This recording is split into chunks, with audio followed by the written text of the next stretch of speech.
Hi everyone. Morning, good evening.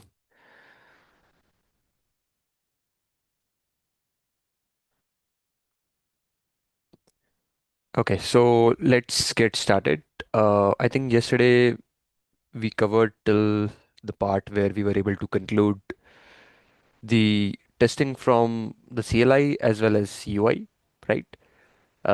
We tested through the command line, and then we tested through the browser as well, like the API endpoints that we had deployed as part of the application. What we are going to do now is to proceed with the next step or the next part, which is the monitoring and reliability setup. So you might have seen that, we have so far completed the part for which mostly the developers would be responsible. And now we know that there is no issues from their side, from the code that the developers might have written. Now it's our turn to set up the monitoring and reliability part so that we can visualize all those things on the Prometheus and Grafana dashboards. Okay, so let's get started with that.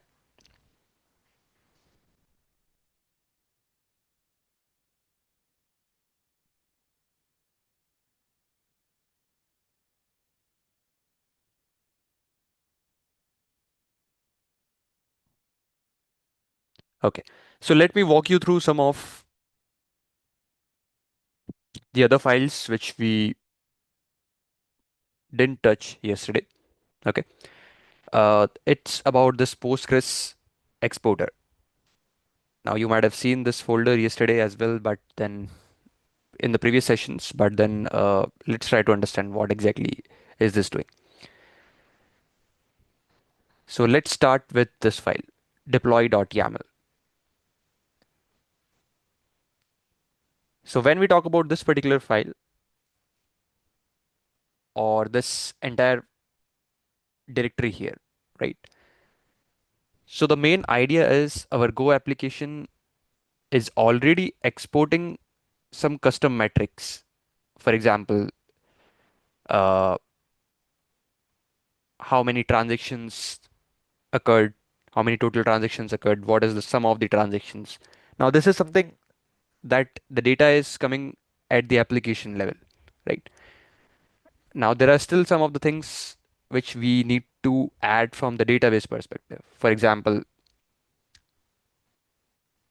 something which is coming directly from the DB.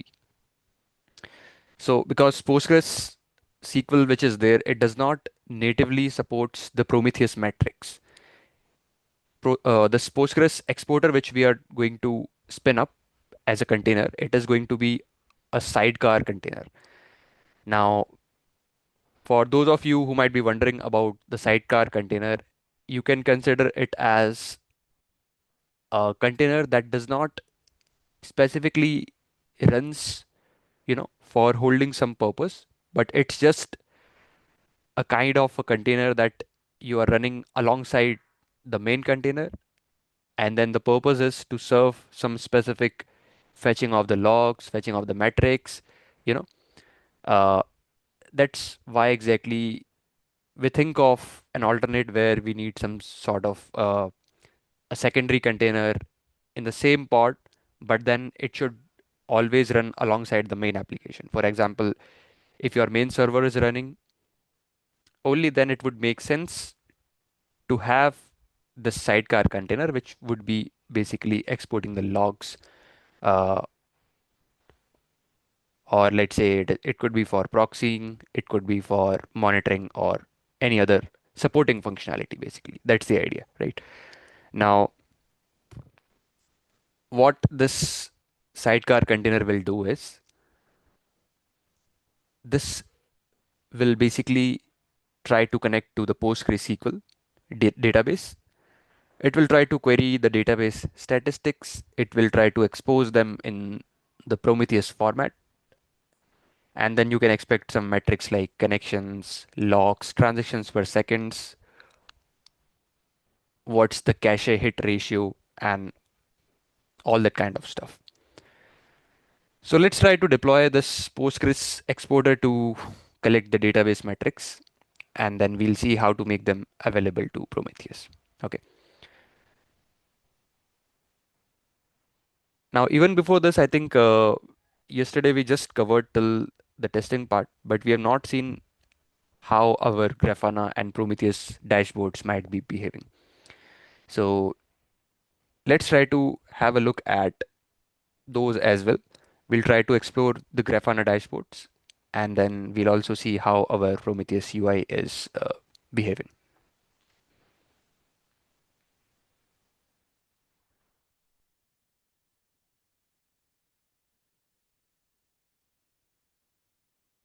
This Postgres exporter, it has the database also coming total or Y- only the monitoring this particular YAML file? Yeah, so it has some other files as well. For example, if you'll take a look here, this is the service monitoring part, and then this would be the SVC. So overall combined, these three things would be able to give us, the full metrics about the database. So far, Yeah, it's not including the DB metrics, but then we'll try to use this one to scrape the metrics from the database as well. Was that your Dev, question? can you just can you just have that means both the MLs open together so that we can just correlate something like, can you just Sure, sure, sure. Just let that me would be try to yeah. show you the Grafana and Okay, Prometheus part, and then we'll try to okay, dive deeper into these files. sure. Okay.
Okay. All right.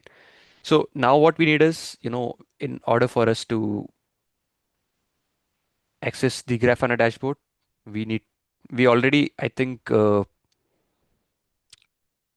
tried to fetch the Grafana IP yesterday, right? Let's do it again.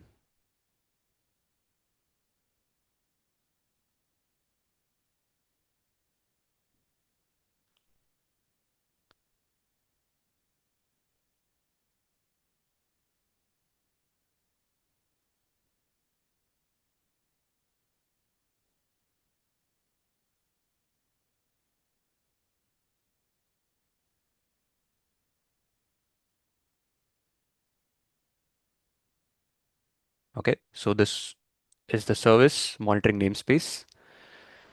Now in this namespace, this and this Grafana and Prometheus are the containers which we are bothered about. So what we'll do is we'll try to fetch these IPs, which would be useful for us.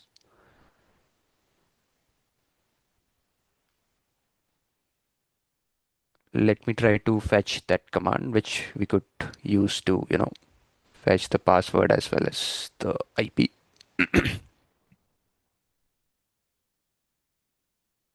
I think you can quickly run through history Hmm.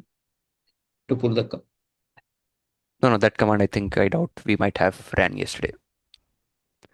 This one.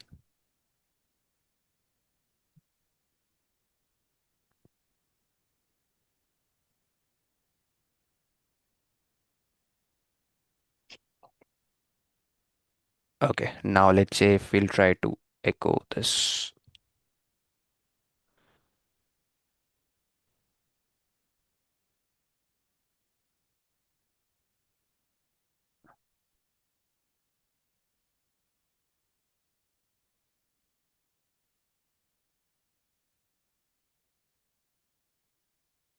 Yeah, this should work. Okay, so this is the IP, and then let's try to print the password as well. Echo.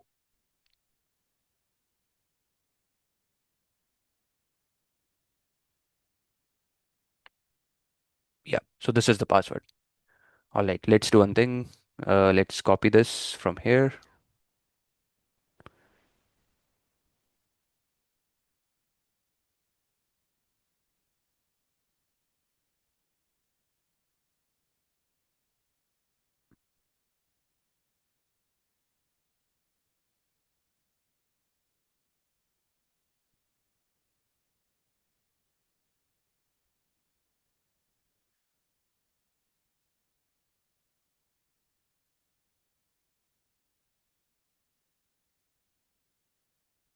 Okay, so we are able to log in into the Grafana dashboard portal.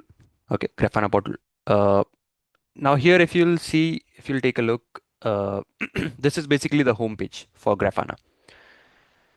How it connects to the dashboards that we might be, looking for. You can come to this section here in the dashboards, and then you'll see that there are some pre-installed dashboards here, right? So if you'll take a look here at this one, this is the alert manager. It will be showing you if there are any specific alerts out of the ones which we configured. Okay.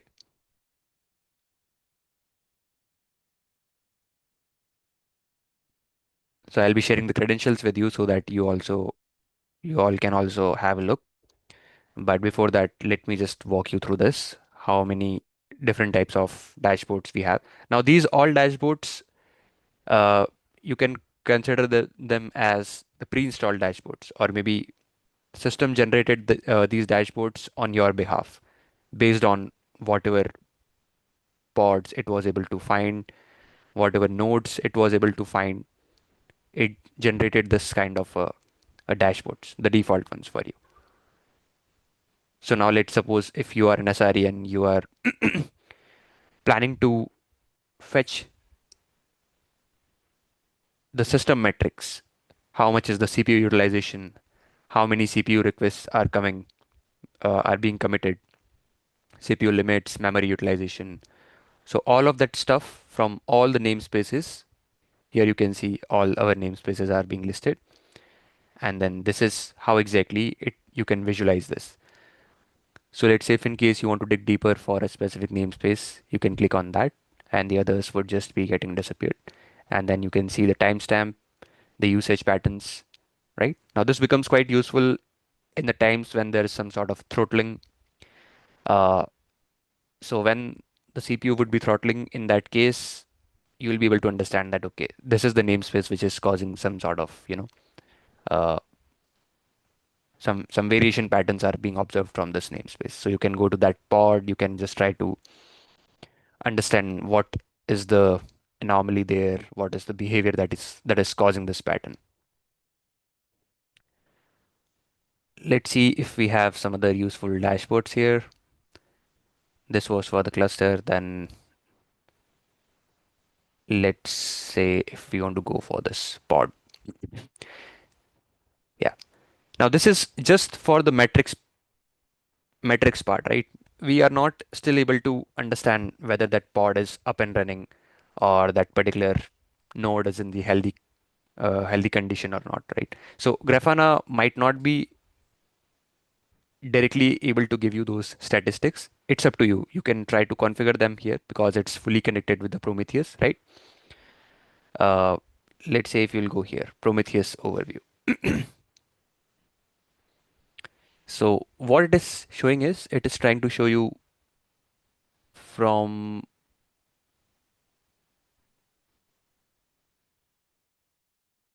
the transition perspective as well. Yeah, so this is the Go application that we have, and then these two are the alert managers. So from those two perspectives, it is trying to showcase the data here, but still it's more from the metrics point of view, the system metrics, not we still don't have the data from, the database. So that is something which we'll look into right now. Let's say now if we want to understand some of the things, how to run the default queries, let's say if in case here, these are all the pre-installed things.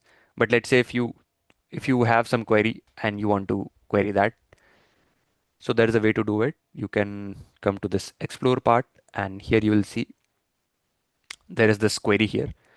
Now, either you can select this builder part or you can run it into the code builder as well here, right? So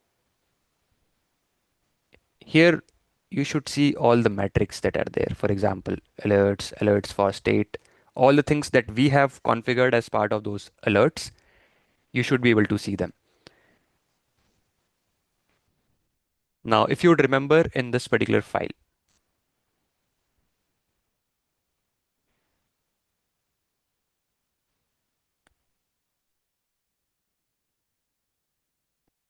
so these were the alerts that we configured, right?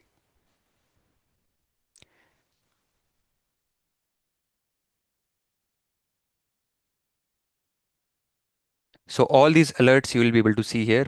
And apart from that, it basically tries to bifurcate some specific alert type into multiple other alerts. For example, this nflog is there. Now, it will try to dig deeper into the query pattern, and it will basically divide the statistics into each type, because this is an individual query now. This is not the dashboard. This is an individual query. For example, nflog query duration seconds, uh, query duration seconds count, bucket, sum of the time, and then errors. So all different kind of queries which you might think of from the debugging perspective, or from the perspective where you want to understand that, okay, is there any specific query which was, taking some longer time, or just try to think from all those perspectives, and you will be able to find all those filters here, the metrics here, and then you can accordingly, uh, you know, fetch those values. Now, let's say if in case we have bothered about the transitions part, right? So here you can see it was able to scrape some of the metrics related to the transaction as well. So if you might remember how many transactions we performed, yes, in the last session.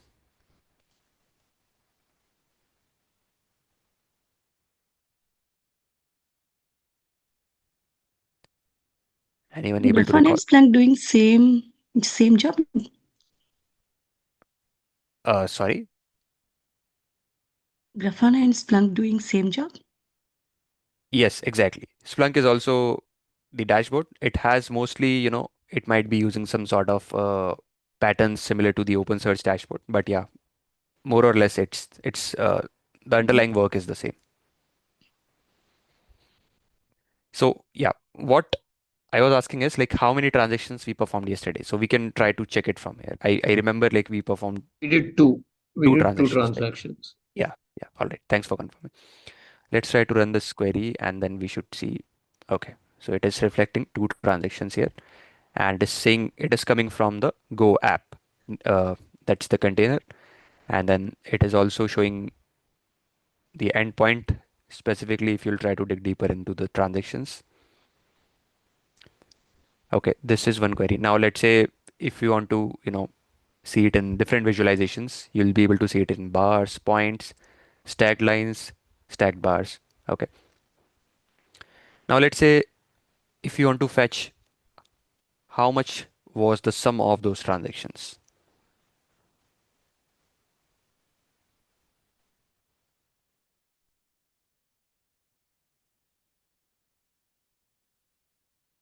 Let me change it back to lines.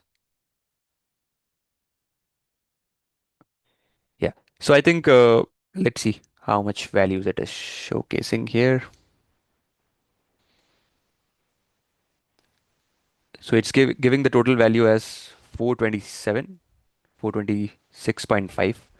It's just rounding it off to visualize it on this particular graph.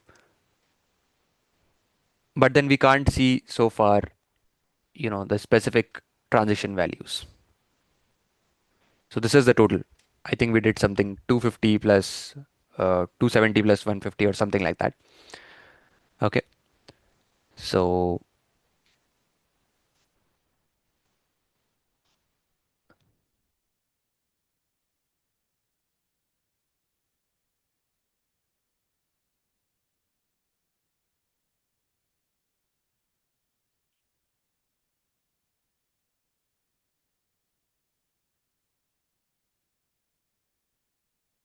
okay. All right.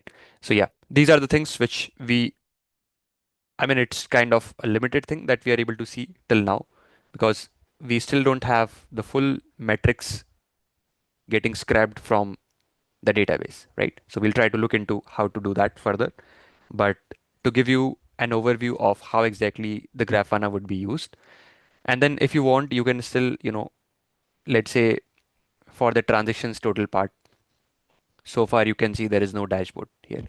So if you are still interested in creating some new dashboards, you can maybe go here, add visualization, select the data source as Prometheus, and then apply that query. Let's say let's try to create one dashboard around the transactions part.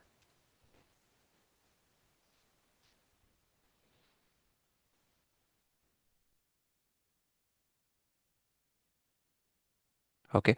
Now we want it in the same same visualization because I don't think of any better visualization than this. Or maybe you can keep it as table, but then it's better to have it in this one, right? So let's say if we'll just save this dashboard, you can name it as the transaction.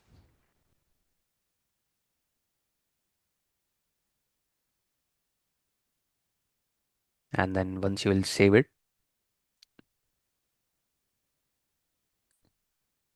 yeah. So by default on your home, you would be able to see something like this, right? So this is the sum of the transactions. You can also try to make some more changes here. Like let's say if in case you want to edit it, you can again go back here. You can change the title, this transaction sum.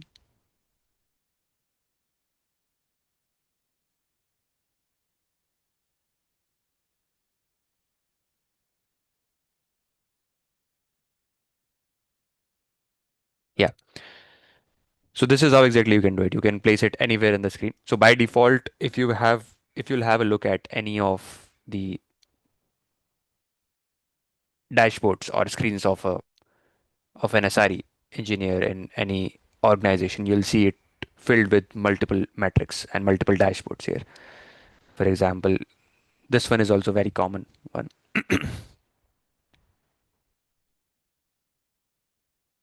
Yeah, see our dashboard is also reflecting here. You can also apply the tags here for you to, uh, sort it accordingly.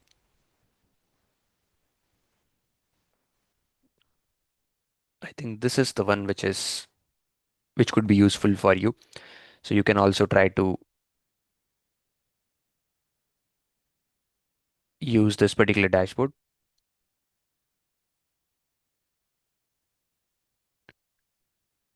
So here you can see the data source. When it is saying default, it means by default it's fetching it from Prometheus only.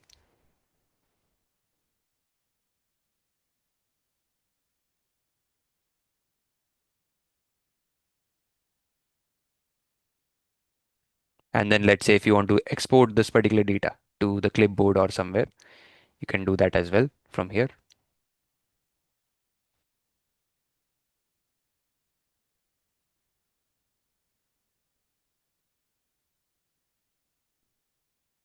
Okay, all right. Now let's try to so I guess you got the idea about the Grafana part. Like you can do a lot of other things as well here. For example, if you want to,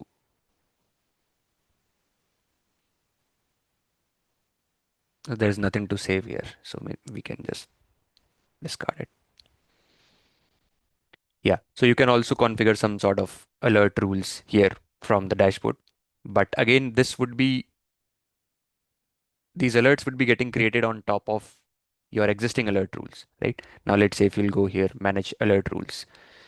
So it should show you all the rules that we have configured here.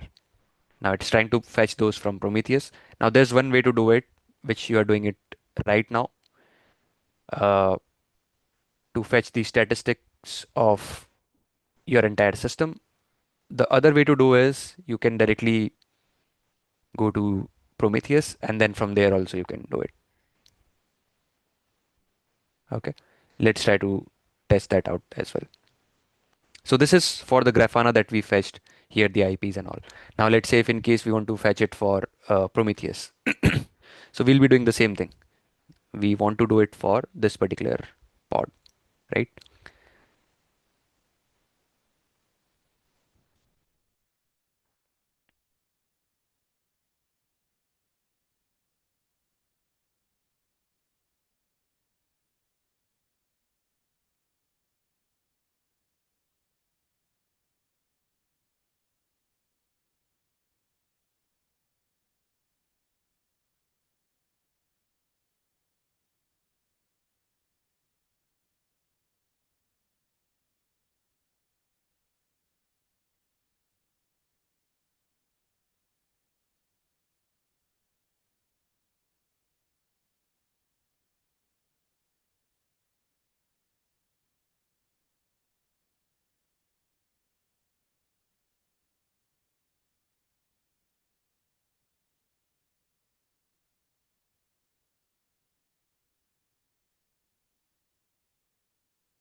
Okay. So we have the IP for the Prometheus container, the external IP. Let's try to fetch the password as well for Prometheus.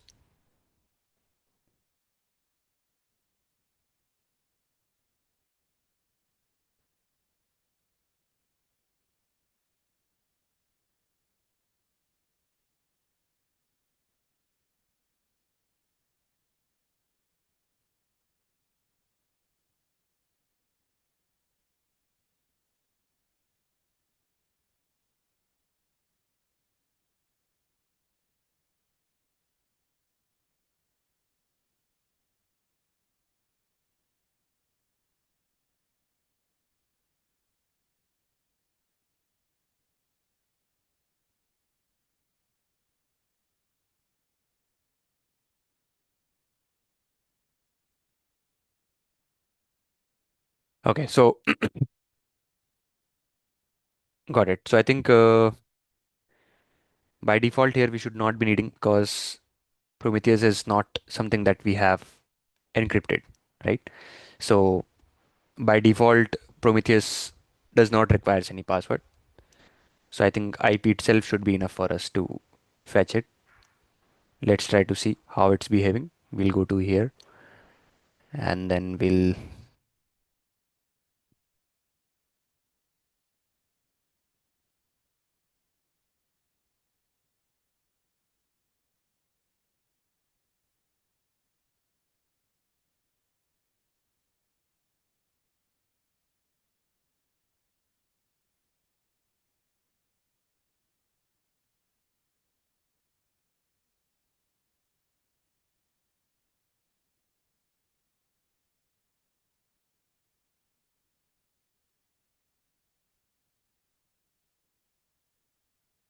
Okay, I think we still need to maybe specify 1 second.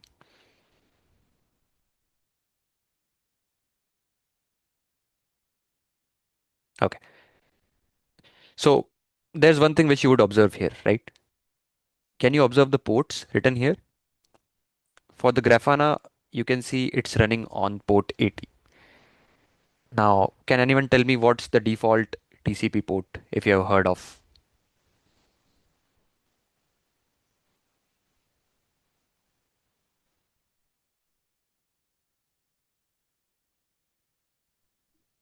TCP port for Grafana or in general? In general, the default port. 80. Default for HTTP we have 80 or HTTPS we have 443, right? Very Apart good. from that, Yes, that's correct. For HTTP, we have 80, and for HTTPS, we have 443. For SSH, you might be seeing some error sometimes, like 22. 22, Yeah. right? That's correct. 22. Exactly. Uh, so that's the reason why we didn't need to enter any port for the Grafana. But can you see one thing here? Like, what's the TCP port that is mentioned against our Prometheus pod? It's 9090. Yes, exactly. 9090, right? So that's the reason why we are still not able to load this thing. Because we didn't provide the port. So we will have to do that in order for us to reach that traffic.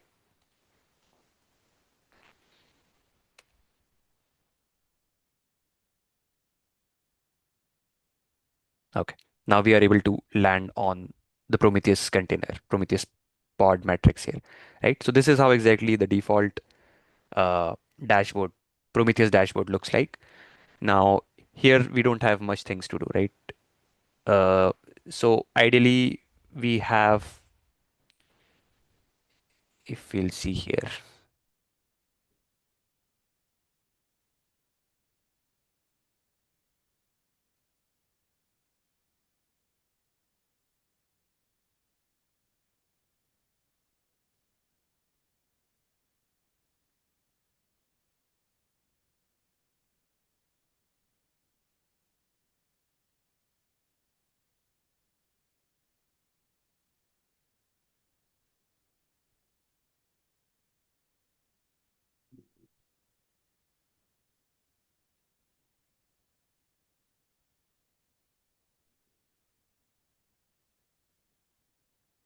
okay.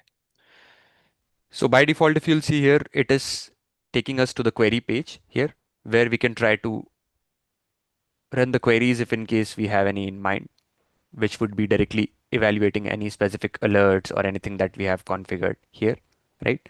But let's say if in case you want to directly land on the alerts page, so you can directly write down here as alerts. Yeah. And then you will just be getting landed on this alerts page, if you can see here. So this is where you can monitor all the alerts, specifically if in case there are any alerts from any of our configurations. So these are the generic ones, the default ones, for example, etcds from Kubernetes, and then the same thing for the general rules. What does it say? It says uh, one or more targets are unreachable. So in those cases, it would be, triggering the alerts. And then this is for watchdog state firing. This is an alert meant to ensure that entire alerting pipeline is functional. The alert is always firing. So this is more like, a kind of an acknowledgement or a heartbeat mechanism here. So it will always try to keep uh, keep you aware and keep you alert that okay, the traffic is still reaching out throughout the application and whatever things that you have configured. So if you have configured the some specific resource, let's say Datadog or whatever it is. So all those metrics also would be scraped here.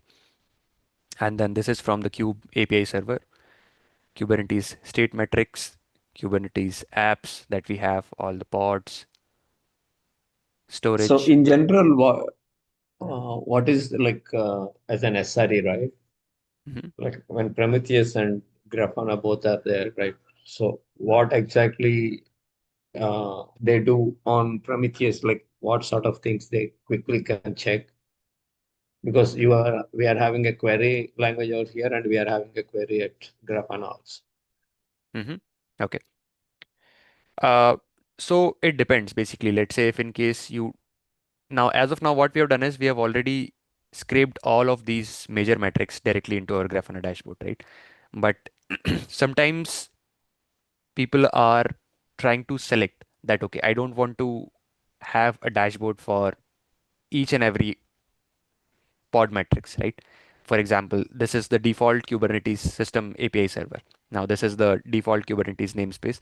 So I might not be interested in having uh, this particular namespace as one of my Grafana dashboard visualizations. So, which is completely fine because it's not something that you'll always want to take a look at. But let's say if in case you want to understand that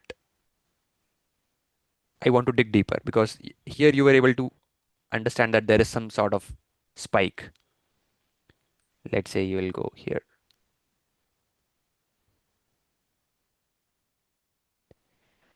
Yeah. Now from here, it's the same one. Cube API server. Let's look at yeah, this one, right? But the difference that you will see here is here you are able to see more from the metrics point of view, like how much is the CPU, how much is the SLI requests, errors, or all those kind of things, right? But here you will see the state of the container. So Grafana is, I mean, both of these would be used to monitor some sort of signals, Kubernetes health, but then it's the preference, like something if you want to visualize from the dashboard, since this is already connected to Prometheus, you can try to fetch those specific metrics, right? Uh, but Prometheus is more suitable for, I would say, alerts like high error rate. Let's say there is a, a, a pod which is, crash looping. So those kind of things you would be able to identify from here quickly. If there is some CPU saturation, if there is some disk full usage kind of alerts, right? So it's if you'll think more from the SLO SLA perspective, they'll mention that there should be this much percent availability. The latency should be always this much. So all those kind of things you would be able to see it from here. And when it comes to the Grafana, it's more like the visualization of some of the things. You might not be getting the actual details unless you are running the queries, but then Prometheus has those queries handy for you. You need not to look for those queries. It will be by default having all the queries that you have configured as part of your alerts here. Does that answer your question or? Yeah. And Okay. also, where can we see the resources which are, for which all resources the logs are getting captured? Is there anywhere where we can just see Mhm. the list of resources which are the logs getting pulled to Prometheus? Yes. Okay. Good question. For that, I think you will have to go to the targets, just like we are coming. I mean, we are on the alert section, right? There is this target section. Okay. So, yeah. Now, this is the answer to your question. Let's say we have this Go app metrics, right? This is our application. Now, from here, this is the endpoint from where all the logs are coming up, all the alerts are getting triggered. And then this is for the alert manager. We have two alert managers here. So all the data that you want, you will be getting it from here. Now let's say if you want to dig deeper into this, you can click on this, but I doubt it will allow because it's the encrypted traffic basically. So And yeah, at the this same is time, we can add a target directly sitting on this console. uh so this is automatically fetched from your system. Let's say your system would be able to monitor uh your application, right? Your entire Kubernetes ecosystem. And based on that, it will entirely, I mean, it will fetch the entire, Okay. Whenever I uh, spin up a new pod or any new endpoint, yes, it's going to automatically get added to this. correct, correct. Yeah. Okay. Any further questions? Or else we'll try to move to our uh, Sure. next part. Yeah. Okay. So yeah, I mean, here these are some default kind of filters, and then if you are interested in any specific pool, you can go here. And then let's say we were on the alerts page, right? This is the alerts page. There's there are a few more things which I mean Prometheus has tried to add recently, not recently, but in the recent years, they have tried to add some of their own visualizations. Let's see how it works.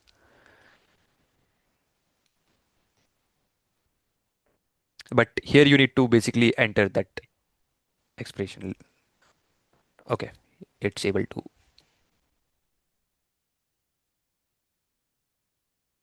Yeah. So if you'll see the same thing which we were able to export on Grafana, right? It's able to do it here. Because at the end, Grafana is also using the data source. And what is the data source? It is the Prometheus.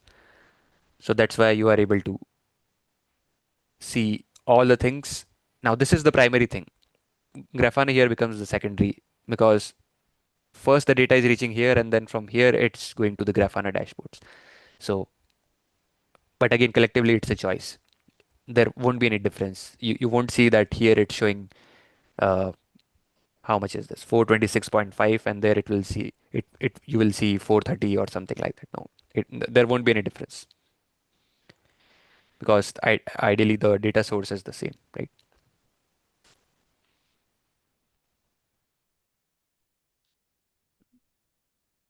So there you could see we were getting very few transactions, but here you will see a lot of expressions that you can try to evaluate from.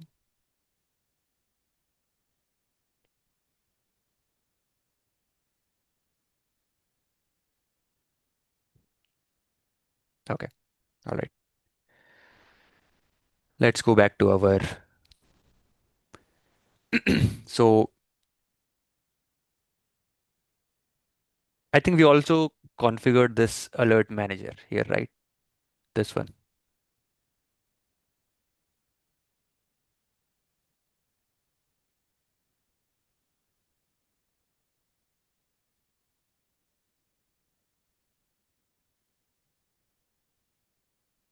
this one. So if in case you are interested, we can take a look at this one as well.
Okay, so maybe we have not exposed it via load balancer.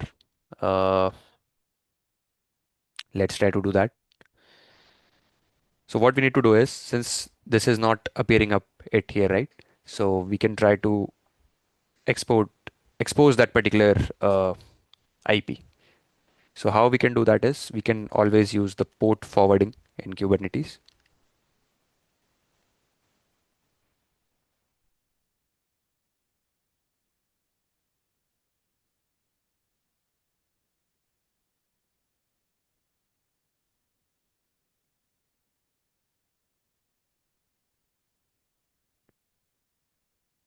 And then 9093. Okay.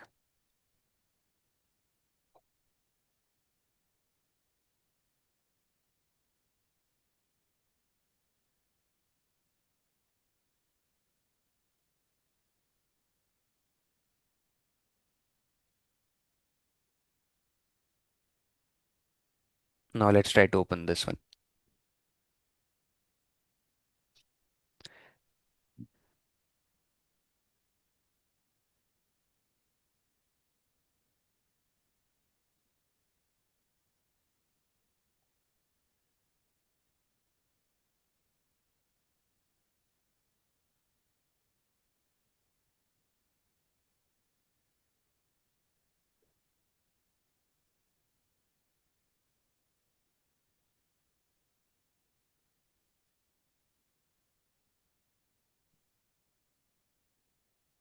Okay. Let's check this later. So basically, it's just the same thing. You can view the alert routing and notification status from your alert manager as well. So this is also one of the adjacent components that we can use along with the Grafana and Prometheus dashboards. Uh, Here, basically, it's not able to showcase here the IP. Maybe somehow it's not connected to the system, but we can circle back on this later. For now, let's continue with our monitoring and reliability setup from the DB perspective. Okay, let me just cancel it down here. Now, yeah, I think we were discussing about the files here in this particular. So we have this deploy.yaml, which we are using basically to, you know, export the deployment from the Postgres perspective, and it will be basically acting as the source for fetching the metrics related to any of the transactions that are being persisted in the database. And then we also tried understanding that this uses some sort of a sidecar pattern. So sidecar containers are the ones which run besides the main application. So our main application is the Go app that we have here. And then this particular container is, or this Postgres exporter would be running as a sidecar pattern. It will try to connect to the Postgres SQL database that we have. So the dependency is there. If in case our database might not be up and running, this also won't be giving any specific results to you. So that's the idea. This also won't be running basically at the end. I mean, that's how the sidecar containers are decided. Uh, so let's try to deploy these things, and if in case you want to understand what's in this one, so this is from the service monitor perspective, just like we had the service monitor for our Go application, right here. So the same way we are doing it for the the PG exporter as well here. It's doing the same thing, but then this time we are trying to specifically design it for the database and for this particular sidecar container which we are bringing up. So we need to have its own service monitor. We need to have its own, uh, you know, specific storage service. Now, this is the service that we have.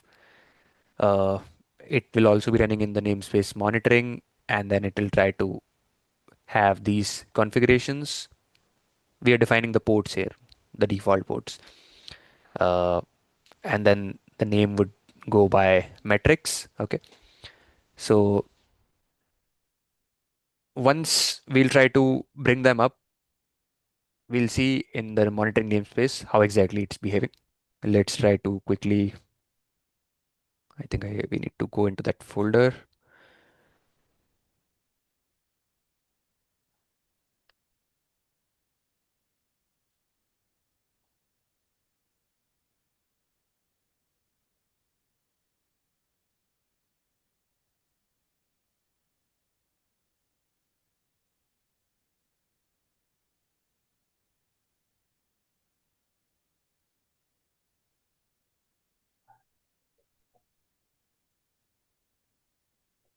What is this sm.aml file?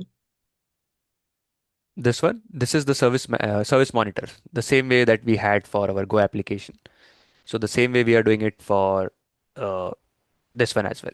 So basically, it's specifically used to, you know, scrape your entire data to your Prometheus dashboards.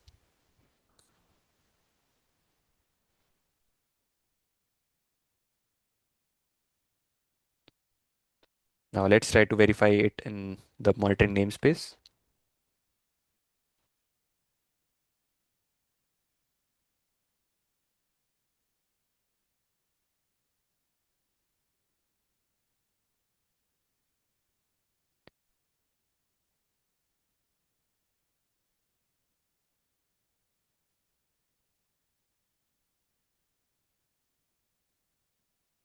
Okay, this is the one that we were looking for.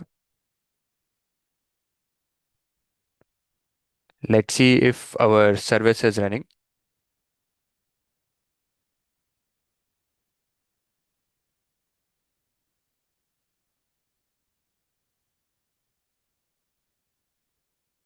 Okay, we have it running here.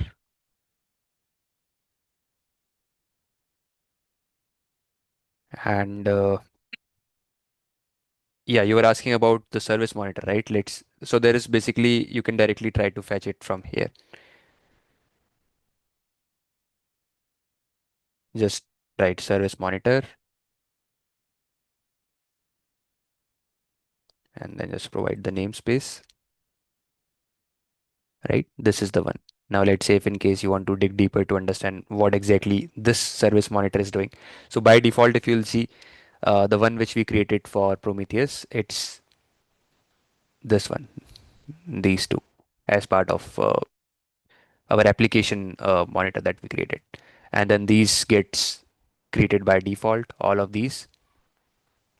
So let's say if you want to understand how exactly your this Postgres exporter service monitor is configured, then you can.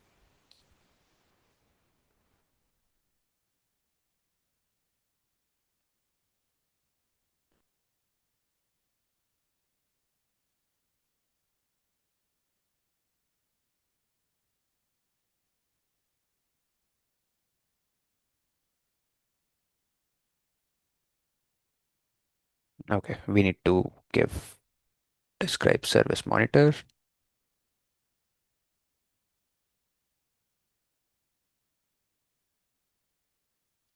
Yeah, so it'll give the like what was the time it was created and what specifically are the endpoints it's trying to work on. Okay.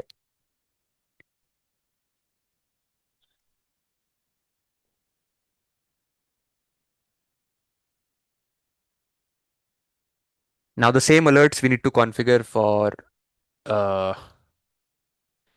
this one here.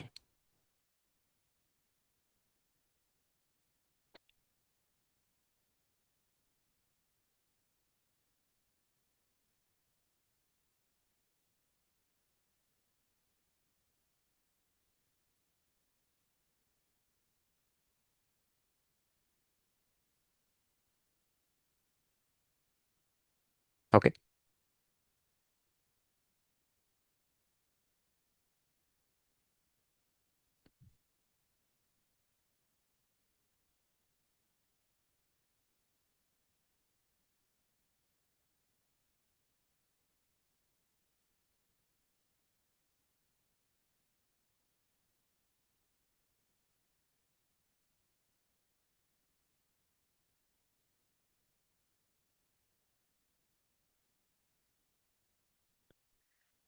So this is the service monitor that we have for Go App Metrics, and then we already checked it for the Postgres exporter, right?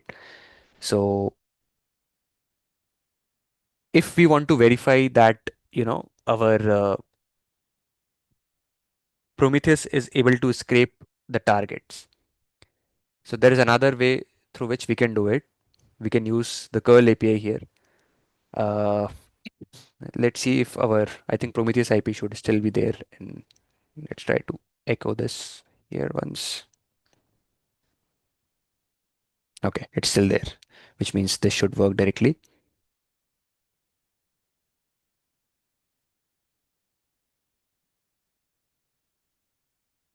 Or else we can do one more thing. We can either run this one.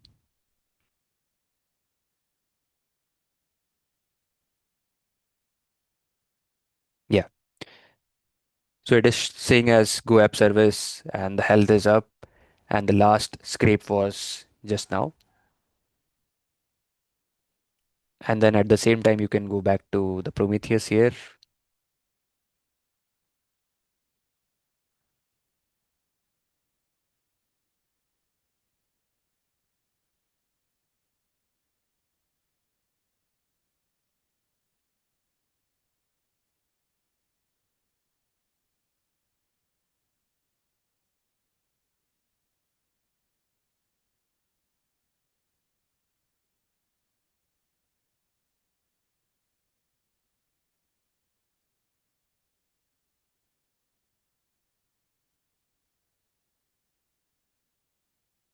Okay, so this one we just deployed, right?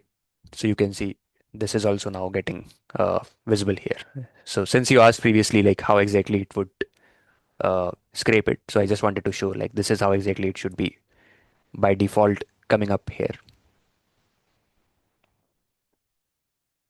Okay. Now let's say if you want to verify the metrics collection part. Uh, so Prometheus stores the metrics in form of time series data. There is a default language which Prometheus uses, which is PromQL, Prom Query Language, which is nothing but the way we defined it previously here. Let's say if we'll use any of the expressions, like let's say uh, you want to calculate how many transactions per second were hit for the past 5 minutes or something like that. So even for that, we have defined the metrics, right? So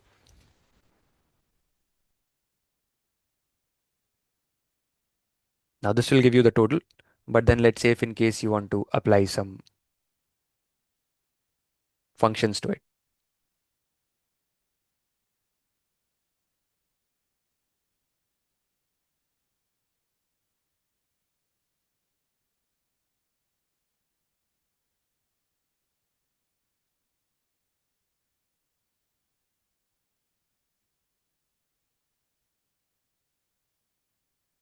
Okay. So if you can see, since we didn't have any transactions for the 5 minutes, I mean for the past 5 minutes, so it's not able to see showcase here anything, but that's how exactly this is supposed to work. We can query the Prometheus to verify whatever metrics that are being collected from both the applications and from the database. And then if in case you want to access the Grafana dashboard here, uh, the same thing you can do it from here and we can, I mean, it would be the same thing, but let's try to confirm it.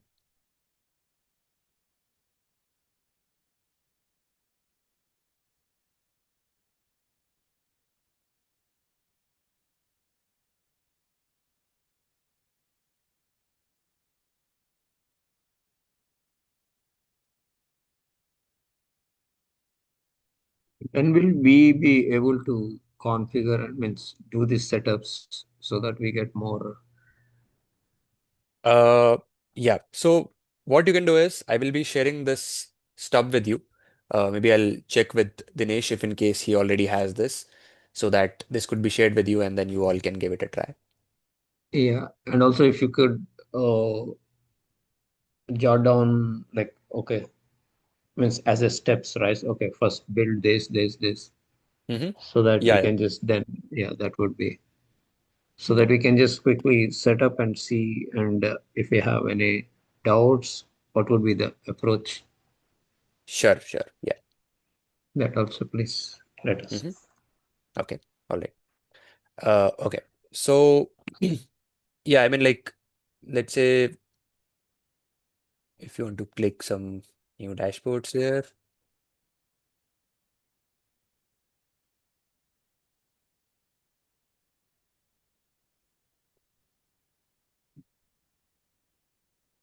Yeah. So here we are able to see the build info. Nothing much, but then it's just reflecting here, which means the connectivity was successful. And then let's say if we want to, I think we've already seen that, right? How to uh, add some panels here to to the dashboard. Let's see our dashboard is still reflecting here. This one, yeah. Is there any way where we can just check, means like who is the user, like if any, like because we are monitoring and doing, right? Quickly Hmm. check like if something happened and it was done by a X role or a user or anything like that. Anything we can just check over here. Uh, that's a good question. Like ideally, if like Means what in sort of SRE if suddenly if something went wrong, right? Like okay, it is some new code is pushed or it is because of some modifications or means anything. It could be from the developer front or it could be from a maintenance side. Like okay, Mhm. Yeah. Uh, I got your concern. Like Grafana definitely can, track the user activity if we are configuring it. So it depends on us. Like you can see which user has logged in, which dashboard they opened. So it gives you that level of customization. So which query they executed. And I mean, it's from the Grafana perspective, but let's say if in case you are asking from the application perspective, then you might have to expose those metrics as well. For example, let's say here while executing this transaction. So either maybe you can do one thing, in the metrics configuration, you configure it in such a way that it should uh, fetch the IP of my system. So that's the only way which you can track it. Otherwise, okay. if I'm trying to, run some transaction using my CLI, I will not be providing my details over there, right? So No, how would we yeah, know? but at the application level, we'll have every Yeah, yeah, log is there, right? correct. So So that complete log is captured under Prometheus. So it has a lot of log data or metrics, what everything is there, right? yes, correct. So is it like by running some queries based on the fields? It is like something like that. We have to write our own queries or like, Uh, yeah. So let's try to see how many types of queries it exports here.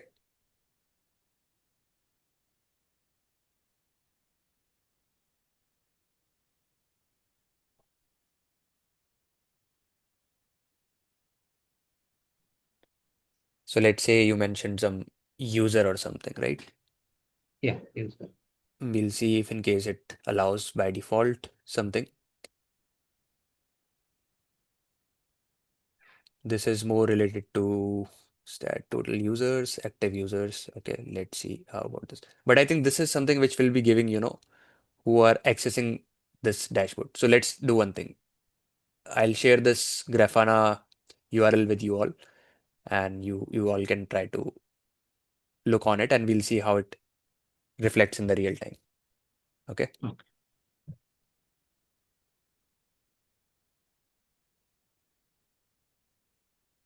Let me share the credentials as well. One second.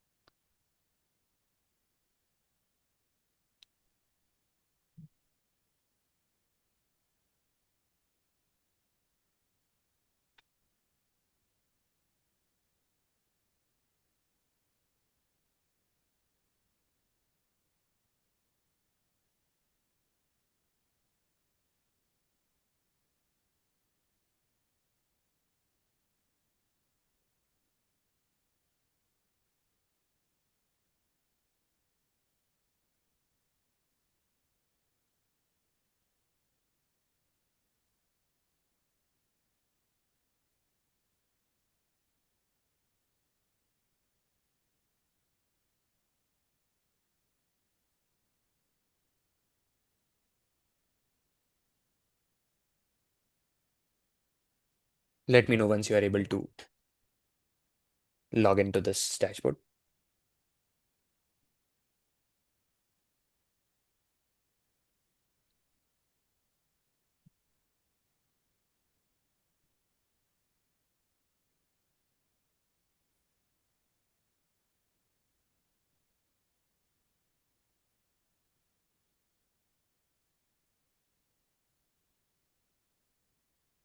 Yes, I able to log in. Okay.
If metrics suddenly stop appearing in Grafana, so we can go and check in Prometheus.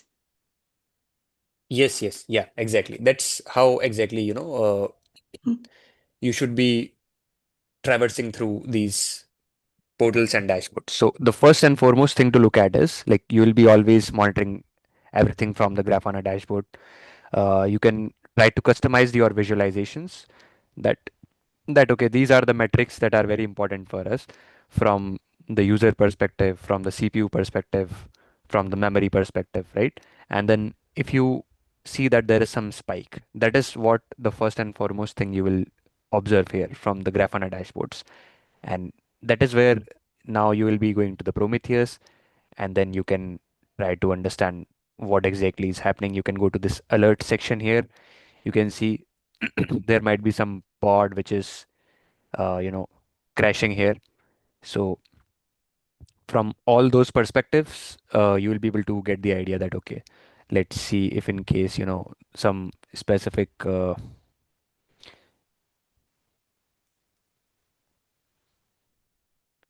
yeah this one, let's say uh, if there is some pod which is crash looping, then you will be understanding that okay, you will always have the info about that it's from the namespace default, the name of the application or the name of the pod is go app, and it will give the exact identifier, pod identifier here. So based on that, the next part would be, now from the SRE perspective, it's not ideally their job or their task to look into the debug part. But then at the end, if in case you are equipped with that knowledge, it makes you uh, you know outshine from all the remaining others. Because ideally, if you look into the run books, if you look into the SLOs that are there, so mostly they might be just asking you to follow certain steps which should do your work from the UI perspective. Like there would be some internal portals they might be using where you might have to go there and click some specific rollback options, or let's say restart options. So ideally, these are the kind of things that are provided within the SLOs. But now let's say you are joining some new organization wherein they don't have similar kind of portals. So in those cases, you always need to have a fallback option. So if you are seeing that okay, some particular pod is crashing, what you will have to do is you need to have the CLI access. You will be given the access to all your uh, all the workspace that includes this kind of development details. For example, as soon as you will type this one kubectl get ns, you should be able to get all these namespaces. Now even for this one, I think Bhavani was asking previously about this question, like can we try to restrict, I mean, can we try to get which user did this. That could also be done. And at the same time, what you can do is what organizations do is they always provide the least privilege access policy. I mean, they follow that policy, which means they'll not be providing that access to everyone. For example, if someone else might be trying to fetch all the namespaces, he'll not be able to list down all the namespaces. Maybe the organization might have restricted his access to a particular namespace, uh, Yeah. right? So Mhm. that's also one of the possibilities that could be there. So that should be the last step for you. Now, let's say you will be getting all these details from here. From here, you will see that, okay, that pod is in the default namespace and it goes by this particular name. So what you will do, you'll always be coming to here. You'll go something like that, okay, get pods.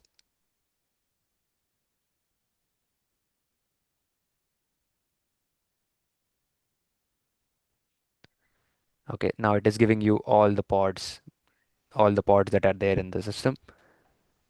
Now let's say if in case you want to, you know that this particular pod is crashing. So what you'll do is you'll go to this particular thing, kubectl logs -f, and then you will mention like this, and then you'll start seeing the logs, error logs here. Now this is the last step that needs to be done from your end. Okay. Uh, now this is if in case the application is crashing. Now let's say what if your DB is crashing. Now in that case, you need to look for, you will be getting the name of that pod here. So this is our DB log, right? DB container. So what we'll do, we'll try to get into.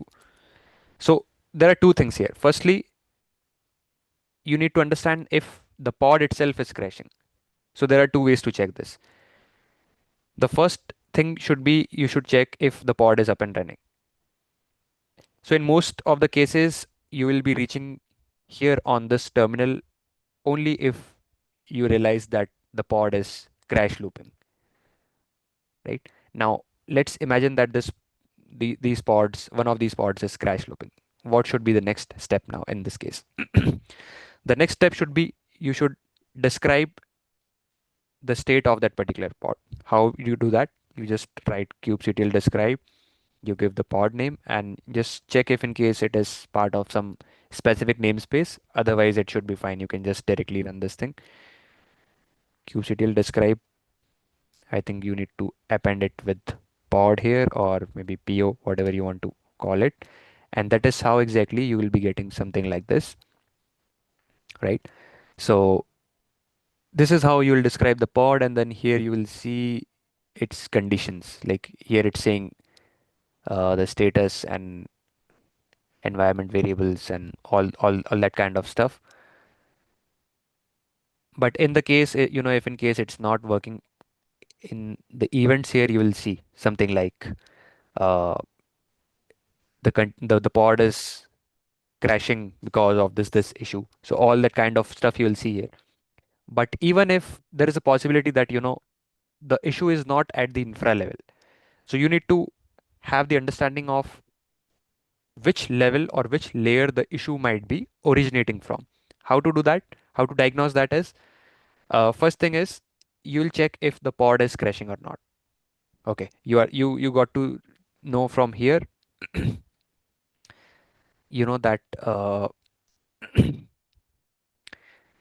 all these pods are up and running. So if it is down, you'll be able to see it's down.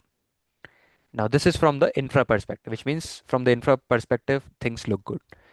Now you will check it from here, from the dashboard's perspective. Let's say, let me discard this one.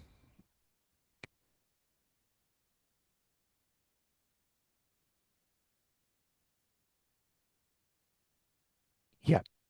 So from here, you'll see if in case there is any specific anomaly that you are able to observe. Now by anomaly, it means either you might be seeing something in the red here, depending on how you are configuring it.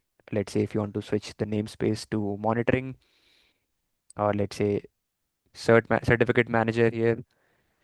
So this is more from the traffic perspective, how much traffic is occurring on each and every pod. So let's say if this is showing in red, what does that mean? It means the current rate of bits received, which means it is receiving some abnormal traffic, right? That means that could definitely be either an infra issue or a security issue. Maybe there is a possibility that someone might have breached your ecosystem, and that's how that malicious user is trying to constantly hit your system, or trying to do some sort of, uh, denial of service attack or something like that. That could be one of the possibilities. So all those kind of things you would be able to understand by looking at here at this dashboard, that okay, this is showing in red, and we know what does this means. This means there is a high traffic appearing on that particular pod.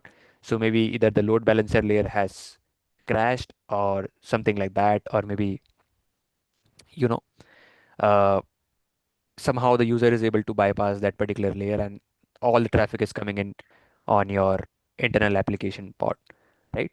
So yeah, now this is the pod level thing, pod level metrics.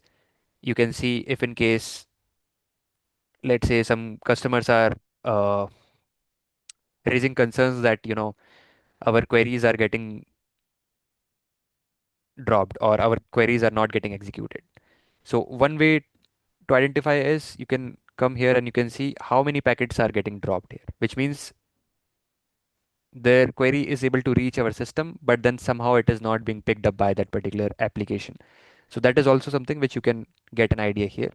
You'll see how many packets were being transmitted, rate of received packets, rate of transmitted packets, and rate of packets dropped, which means these were the packets or this was the data that was not being transmitted back by our particular application, our pods. So these are the level of troubleshootings, not the troubleshooting, but I would say the monitoring that you can do. But this is all from the infra level so far. But let's say you want to dig deeper on uh, strengthening your belief that okay, the issue might be from the application layer. So for that, you will have to dig deeper into the CLI here. Now you'll check it from by describing the log that okay, everything looks fine here, right? Now what should be the next thing that we should do is we'll try to get into the container and we'll try to look at the logs of that container.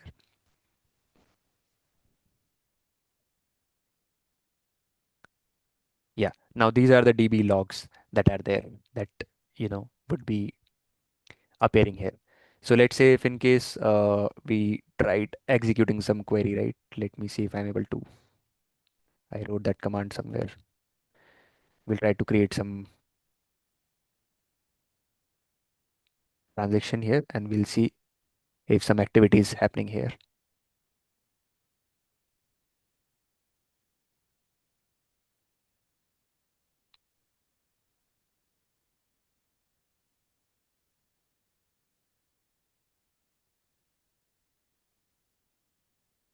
Let me open the new space here.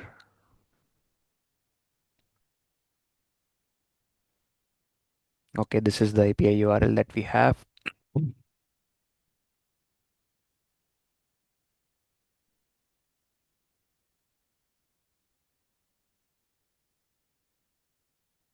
Yeah, this is the query that we ran yesterday. I'll just change the values here. In describe, it doesn't show the memory and CPU usage at all, right? Yeah, in describe it won't be showing. Is there anything like quickly we can see on that whether the pod is because it Mm. when its latency Mm-hmm. is the issue from the graphs if we see right quickly we can Yes, I mean there could be some visualizations for that as well. Are you able to access the Grafana dashboard? Just maybe you can right yeah yeah yeah try to explore it. There definitely would be some metrics around that, and which will be showing you the exact metrics, how much it's. Let me help you with that 1 second.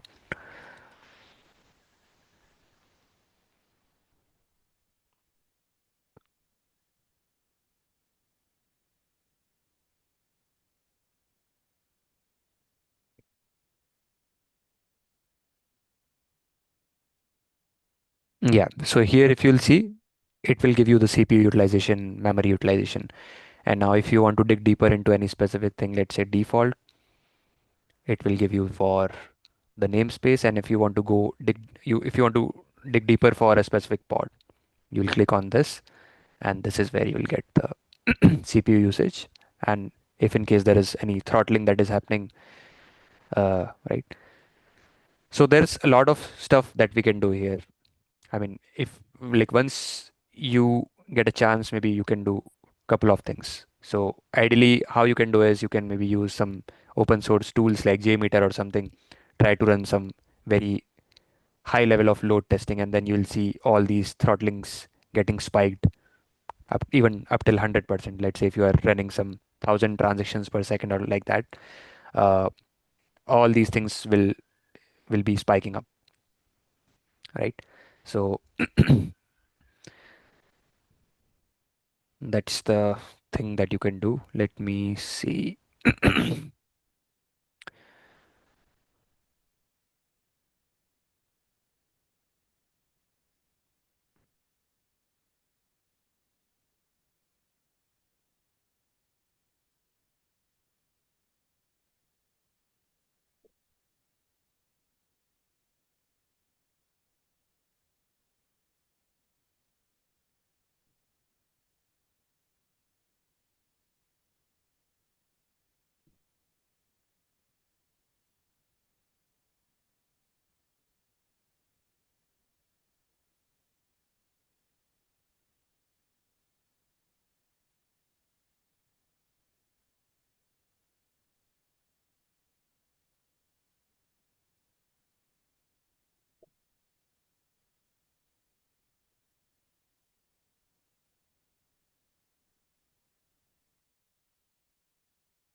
Okay, so yeah, as you can see, the logs, everything would start reflecting in the logs here as soon as we are performing the transaction. And then the same thing should reflect here as well. Let's see.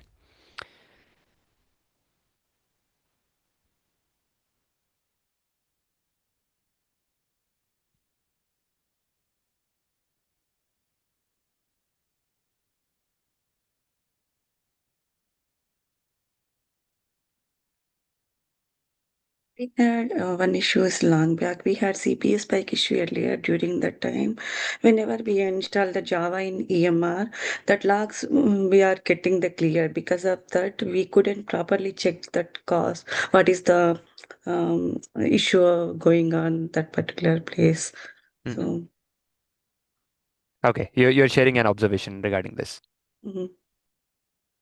Got it, got it. So, like, how did you resolve that? Like, what was the resolution? How did you detect that, it was for a due to a specific reason? We did long back. I don't remember exactly. So Mhm. maybe some other another team came that particular place and resolved some issue or something. Got it, got it, got it. Yeah. So, yeah, I mean, like, there are multiple reasons behind these kind of spikes. Uh, for Java, I think it's very common because ideally, not nowadays, I'm not aware of because I'm mostly working on Golang nowadays. But previously, when I worked on Java part, so there is something which I used to see very commonly, which was from the garbage collection point of view. So there was all, I mean, there is always a high CPU usage in all the JVM processes that are running because of this garbage collection process that keeps on running, right? So most probably we try to look for the garbage collector logs, and that should mostly do the job, because ideally if there is any spike, then there is a high level of possibility that uh, there is some hot thread. Hot thread means something which is picking up uh, all those operations. Like, let's say if it wants to clean some of the values, like it want to collect the empty fields, empty bits that are there being left over in the program somewhere in the Java program when it is executed. So that is where this GC, or the garbage collector, which is there, the Java garbage collector, it tries to look for the same stack trace in a repeating mode, and then it just gets into some kind of infinite loop, and that could be one of the possibilities. I mean, and I'm not saying like it could only be the one reason, but yeah, Yes. this was one of the things which I observed early in my career when I was working with Java, and we used to see a lot of issues around the garbage collection. But yeah, I think it's always nice to have some extended metrics here. For example, you might not be sufficiently able to diagnose just based on the spikes of the CPU or something. So maybe you can have some additional metrics configured from all the services that you have, like let's say layer by layer, database layer, then you can have it from the security layer, so that you are able to observe that pattern, that okay, something is spiking up even in the security side of the layer, and then the same thing is happening on the DB side of layer. That means there is a possibility that some sort of uh,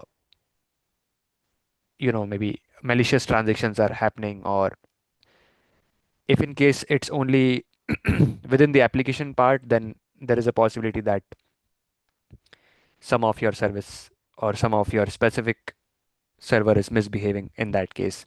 So the more details you have, the more easier it would be for you to understand how exactly the things are behaving, right? So yeah. Now, if you'll see here, see it's able to specify the total recent value. So we performed 4 transactions in total till now, right? And the sum is close to this. So you can see how exactly it updates here, which means like being an SRE, you can rest assured that if in case you have configured these kind of monitoring tools, these will not be giving you the outdated metrics unless there is some disconnectivity between the monitoring tool and your existing ecosystem. But since these both reside on the same system, so it's most likely that these will not fail. Now there is one more thing which you can do to enhance or SRE teams do to enhance their capability. It's like if in case they want to use some other DB, just like I mentioned for that JMeter testing thing, right? So they use something known as the influx DB to attach it with the Grafana, and then I think JMeter by default internally uses the influx thing, and uh, that's how you will be able to understand that okay, these are the transitions that are happening. Uh, this was the TPS at this particular time, and these were the transactions that caused the spike. You might not be able to, I mean, you can dig deeper into the details of the transaction, but that's not the actual part where SRE comes in. SRE is something, which would be able to understand that, okay, system is not able to behave properly at this particular point of time. Based on the alert rules that are active, you would be able to, you know, pinpoint the error. That's how you will make the lives of everyone easier. First of all, you should be able to exactly pinpoint the error. You should be able to narrow down the scope of your error tracing. That's the best, or the most important part of being an SRE, right? So yeah. Now let's try to understand from the SLO perspective. So, how many of you have heard this term before? SLOs or Yeah. SLIs? Yeah. SLA indicators and objectives. Exactly. Yeah, very good. SLI is something, that is the service level indicator. It's the quantitative measure of the service quality. And then when we talk about SLO, it becomes the objective or your target value or the range for your SLI. Range for that indicator becomes the objective, which means this is something that I need to achieve. And then there is something which is known as SLA, which is the service level agreement, which is, usually kind of a contract that is signed between uh, two companies. One of them could be having a product, and other one is trying to provide the services for their product. So that contract defines what could be the consequences if the SLO is missed, right? So why these things become important for an SRE? So I usually say one thing a lot, quite a lot. Even I think I have repeated this in previous sessions as well, that you know uh, with great power comes great responsibility. So anytime anything crashes, the first and foremost person whom anyone looks up to within an organization is this. This is something which we are talking about, the production environments, because developers, DevOps engineers, QAs, everyone is done with their work. They are done and dusted with their work as soon as the code has reached the production level. Because QAs will say that, we tested this in our testing environment, it worked fine. We tested it in the QA environment, it worked fine. We tested it in pre-prod environment, it worked fine. Now from pre-prod itself, the responsibility of the SRE teams uh, are now live. So they need to now understand how the systems are behaving. They need to have the idea of how the applications behave in times of the traffic, how it is supposed to behave when these things are updating, when a patch is applied, when an update is happening, or when there is an upgrade that is being rolled out, how to roll back the things. So all of these processes are something that a SRE engineer should be aware of, right? So it becomes even more responsible job than any other person who is sitting in the below layers, like the developers. They're just developing the code.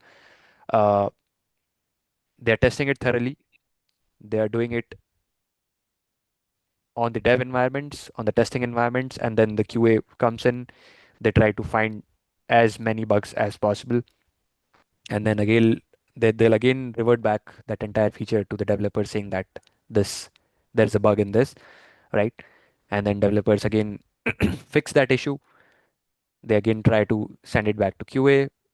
At the end, QA approves, and then it reaches the production. But now, once it is on the production, firstly, it is the responsibility of your DevOps team.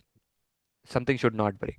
So now, let's say if in case it is breaking due to some pressure or something, that means your architect was not robust enough to handle that pressure, right? So those kind of situations should also not arrive. Uh, there should not be a case where you were not expecting that much traffic and that traffic came, because ideally based on the use case you will be designing your architecture, and you will be designing your auto scaling limits, just like we did it here, right? We did the maximum of 5 replicas, and then we know the load as well, and we are also able to understand how much CPU metrics one particular pod is consuming. For example, let's say if we'll go here, so we are able to understand this from our single cluster perspective. This is our cluster metrics that you are able to see. How much CPU our cluster is utilizing at the moment is 13%, right? How much requests are being committed? It's 38.5%. Then memory utilization is somewhere around 21%. Now let's say similar to this, you will be accessing on your screen close to 3 to 4 clusters, and then you are all of a sudden you are saying that the cluster which was supposed to take care of certain services is reaching the CPU utilization of 90%. What does that signify? What do you think could be the underlying cause for that? I mean, underlying cause does not means uh, that some application is, throttling very heavily due to some logic behind it, but then it's not the fault of that particular thing. It becomes the fault from the architect point of view. So DevOps architect needs to design these things. Infra team needs to design this thing in such a way that it is able to bear that particular load. It should always be the below 30% by default. That's the ideal metrics that is there, right? And then if in case there are any times where uh, you take the offset, for example, 30% is the default one, which you consider that okay, or it should always be below that. And then there are some scenarios where you define that if in case there is a scenario wherein there is a huge traffic and there is some, let's say, talking about some e-commerce platform, there is some flash sale that is going on. So it might be reaching to maybe 60%, 65%. But then that is something which should be taken care by your auto scaling mechanisms, your load balancers. They should try to distribute the load evenly across the systems, across the nodes that are running, right? So all of that is being governed at this particular layer. But let's say, even if after all these things are working correctly, there could be some exceptions. Now, those exceptions are something which have to be highlighted or which have to be included as part of this SLI, SLO, and SLA. So these are the things from the SRE perspective we are discussing, which means SLI means your, just let's just take an example. Your availability should be the successful request should be these much out of the total requests. For example, there were 100 requests that were fired totally, right? Now, out of those 100 requests, the SLI could be something like uh, only 60 requests were successful, right? Now, this is your SLA. SLO could be objective was to have 90% availability over 30 days. But how much we achieved? We achieved just 60%. Then SLA would be if the availability was less than 90%, then customer will get the refund for that particular thing. This is just an example. It could differ from domain to domain, from use case to use case, but this is just an example. So in terms of the metrics here, how SRE would how these things could be defined for an SRE. It could be defined like how much is the availability of the system. Let's say how many downtimes were there. If in case there were, I mean, the allowed thing was, let's say, maybe 3 downtimes, 3 minutes downtime per month. So these are the type of, you know, I would say the conditions that are defined within the SLOs. So they'll define something like 3 minutes downtime within the month, which means how many minutes are there in a month. Now that is something which we can calculate, but we can only have a maximum of 3 minutes downtime. And then the latency should be, or maybe they might say that the latency should be below 95% of the requests, should be less than 500 milliseconds, right? And then it could be around the error rate, which they can say that it should, the request, the failure rate of the requests should be less than 0.2%, 0.1%. So these are the kind of SLOs that could be defined for SREs. So whenever you will try to run any of these queries, any of uh, these transactions here, transitions in terms of like whatever metrics that you are trying to scrape, uh, you will be able to get these particular metrics. So now you should not get afraid that it's your responsibility to keep the system up and running, but you should be very much aware about the metrics. You should be aware about how precisely you are able to share these metrics. Otherwise, your organization might struggle in order to maintain their terms with the client. So that's the main crux of this entire SLO, SLI definitions, right? Now let's try to understand something which becomes a very common practice in the life of SRE engineers. So it's about what to do or how to approach the system in case of any incidents, right? Let's come back here and try to run at some of the things. In case of incidents, right, how it get registered, like if it is like earlier physical servers means we get the physical server name or something like that. Uh, what would be here, like in case of some CPU utilization on a cluster and a particular pods, can we just define that separately, or like it's only represents the cluster on Yeah. the So incident? yeah. So okay. So this is about the detection part, right? Like how the system knows something is wrong. So incidents usually. No, no. I say means like if it Mhm, is a physical server, I can just configuration CI. Like CI, I would be making this as the server name, right? mhm, Here, in case of a Kubernetes cluster, right, we have so many pods running and separately, right? mhm. So how normally it gets means what would be the CI for that in such cases? Because if it is a if they are giving a node pool, right? If it's a node pool again on in a single node pool with means if there is a cluster running and Mhm. we might be having so many pods or different applications or a database also might be running, right? Correct. So how it gets means represented in an incident, like is there any like if someone asks in an interview question like how you identify? Correct. Correct. Got your question. So yeah, I mean, like as we had a look on this Grafana dashboard, right? Uh, we realized that we can detect this particular pod has crashed. It belongs to this namespace. It belongs to this cluster. That is one Yes. thing to, you know, to identify that okay, this is where the incident has occurred. And then other thing could be the alert rules that define an incident.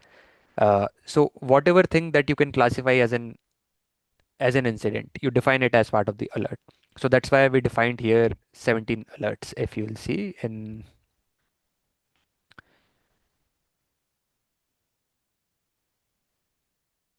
yeah, here.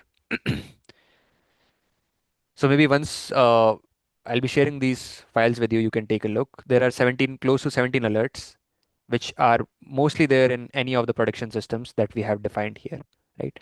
High API latency alert, then we have critical API latency alert, then we have error rate alert, transaction creation failures, API service goes down. And it could be even more in a very full-fledged enterprise, right? So all these alert rules, they define an incident. For example, SREs configure these alert rules, by the way, right? So they configure it in such a way that okay, high pod CPU, if container CPU usage is more than 90% for 5 minutes, then we should label this as critical severity, right? So when this condition is met, that incident will be automatically registered. That's one of the ways. Then we can have the alert routing, which we are doing it from Prometheus to Grafana. And then, that's something when you are looking at the Grafana dashboards. But what if you are sleeping?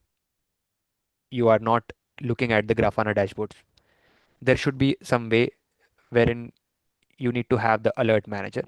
So that's what I was trying to, show you here using the alert manager. So from Prometheus, it reaches to alert manager, and then alert manager sends it to either your Slack handles, your Teams, email. Uh, so that is where it becomes the official incident ticket, right? Now that is something which is usually automated using these alerting systems. It's not some sort of manual login or something. And that becomes the entry point for SREs to understand that, okay, there has been a incident that has been logged. You'll find you'll find an email in your inbox that, okay, this incident got reported, or this incident got triggered on the production server. All the details would be there. What you'll have to do is you'll be going to the dashboard. If in case your system is having some dashboards, you'll be going there. If they're directly using the Grafana, you can have your first view directly on the Grafana. You will find which cluster, which namespace, which pod, which container, right? And then you will get into the deep debugging part, wherein you might be uh, either you can check it through the Grafana, or you can check it through here. So there are some commands like, which all the SRE engineers must be aware of. It goes something like this: top pod. So it will list down all the pods that are consuming the high amount of CPU, high amount of memory. Uh, but here in this default namespace, we only have two pods which are doing that. So that's why it's listing these two, right? And so yeah, I mean, this is something which I believe is the workflow for the incident reporting. I guess this is what you were looking to understand, right? Yeah, yeah, I means it was a question like how, like if you're having a Azure VM, Mm-hmm. right? Mm-hmm. Uh, how it would be represented in the CI part, like means how you know, like because we have to quickly jump onto the resource group and see, right? Because we might be having multiple resource groups based on dev, test, or production. Correct, correct. So yeah, they asked like how it would be means what how the resource is defined into the incident. Yeah, I mean, Like that's what. it So would be having a prefix of resource group name or like that's something like that.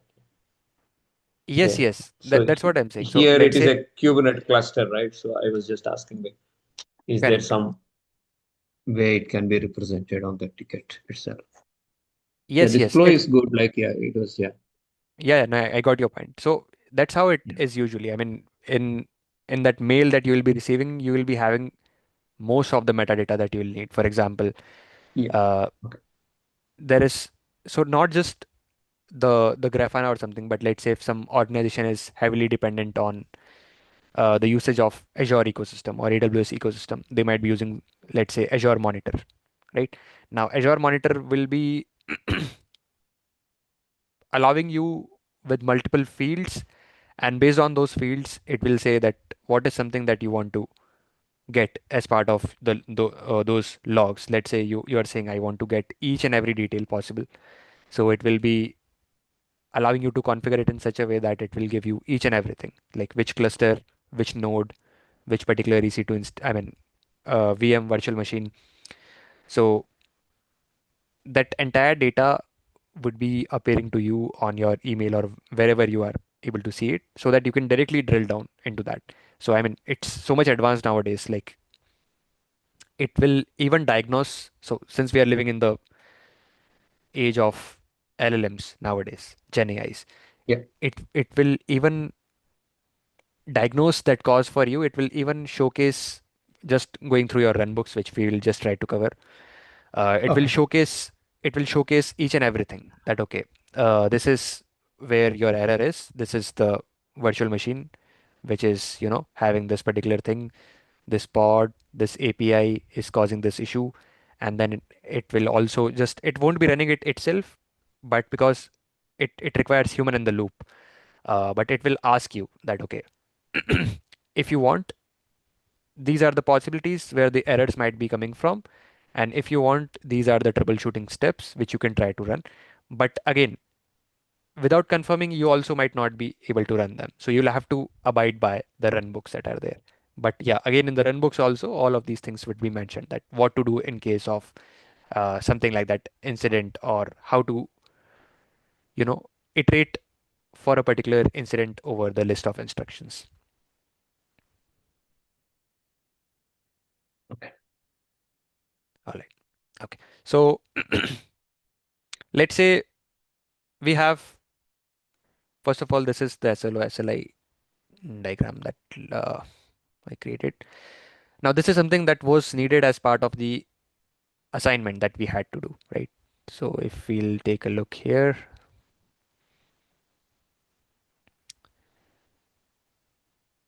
so yeah, this is the part three that now we are done with uh, this one, part one, wherein we dealt with deploying the infrastructure using Terraform, Kubernetes. We implemented auto scaling and zone level failure tolerance. Okay. Then we also looked into the monitoring part, monitoring the latency, errors, throughput, database health, defining SLOs and configuring the alerts. Uh, we'll try to take a look at the SLO file right away. But the part three here is something which is more about creating the runbooks, troubleshooting guides, incident response, which we just discussed, and then the recovery strategies, right? So all these things could be expected from you in such kind of assessments. And I think uh, you can you can do this kind of assessments to the best of your capabilities, but then still there might be some of the things which you know you might be lacking unless they are specifying. For example, they're just specifying that okay, create run books, troubleshooting guides, incident response, all of these things, and they also didn't mention about some specific alert mechanisms or something. But like from your perspective, from your understanding, if you feel like this alert definitely makes good sense for this use case, so you try to include that. Okay, so that's how exactly you approach the assignments or any kind of assessments that are being given to you, uh, or even if in case these things are asked in any interviews. So let's try to quickly cover this particular SLO SLI documentation. So we already understood how exactly it looks like, what is the purpose of this, but then just for the better understanding of how this documentation looks like, we'll quickly traverse through this one. So this is the availability SLO, and then here it states that 99.9% availability over a 30-day rolling window. Okay, this is how exactly your SLO document would look like. It could be in the Word format, it could be there in the Markdown format. This currently is known as the Markdown format. You might be aware of. The readme.md is typically in this format. Okay, SLI measurement, availability SLI. This is something which they want to calculate it based on this particular thing. Then error budget is there. 0.1% is the monthly error budget, which means 43 minutes of downtime per month is allowed. Now, this is way too much, but ideally it's uh, close to 3 minutes, 5 minutes, 10 minutes, depending on what sort of application you are working on. What is your use case basically? And then it also includes the calculation methodology, uh, right? How many successful requests would be there? How many failed requests? What's the measurement window? What's the frequency of the measurement, right? And then there could be some exclusions which would be defined. So this is one of the contracts that could be shared between your organization and the organization for which you are serving. Okay, so when you are saying when we are saying it would be shared between the two organizations, you can consider SRE as the layer that sits on the top, which is interacting with the customer, because customer would be raising some alerts. So which team would be the first one to interact with that? It would be the SRE team, right? So there are some of the exclusions here. Planned maintenance windows with 48-hour notice. For example, SRE teams are also responsible I mean, SRE as well as the release management teams are responsible for these kind of updates, upgrades, right? So the release management teams would be sharing with you prior in advance that, okay, we are planning to have maintenance windows around this date every, it could be bi-weekly, it could be monthly, depending on what cycle your organization follows, right? Then exclusions could be any third-party dependency failures. For example, your customer is using some kind of third-party database, which is hosted externally. It's not something that you are providing. Now, if something goes down due to that particular DB or within that particular database, it's not something that falls under your SLO. It's not something that you need to be bothered about, uh, because it will not be counted as your objective. It's there that you can definitely, assist the organization with, but then it does not counts as your particular objective. And then there could be something like distributed denial of service attacks or security incidents. Now, this is also something which has been done by the external malicious users. So it does not means that, you need to be worried about if in case these kind of incidents are happening, because these are mostly included as the exclusions. And then some of the alerts are also provided to you either by your or organization or by the client organization. They'll say that we consider these things as alert as per uh, our interaction with the customers or our experience defined for customers. So all those alert configurations would be listed here, and then you need to go to your Prometheus settings and you need to apply all these alerts over there if in case they are missing. Then this is for the alerts. This is for latency.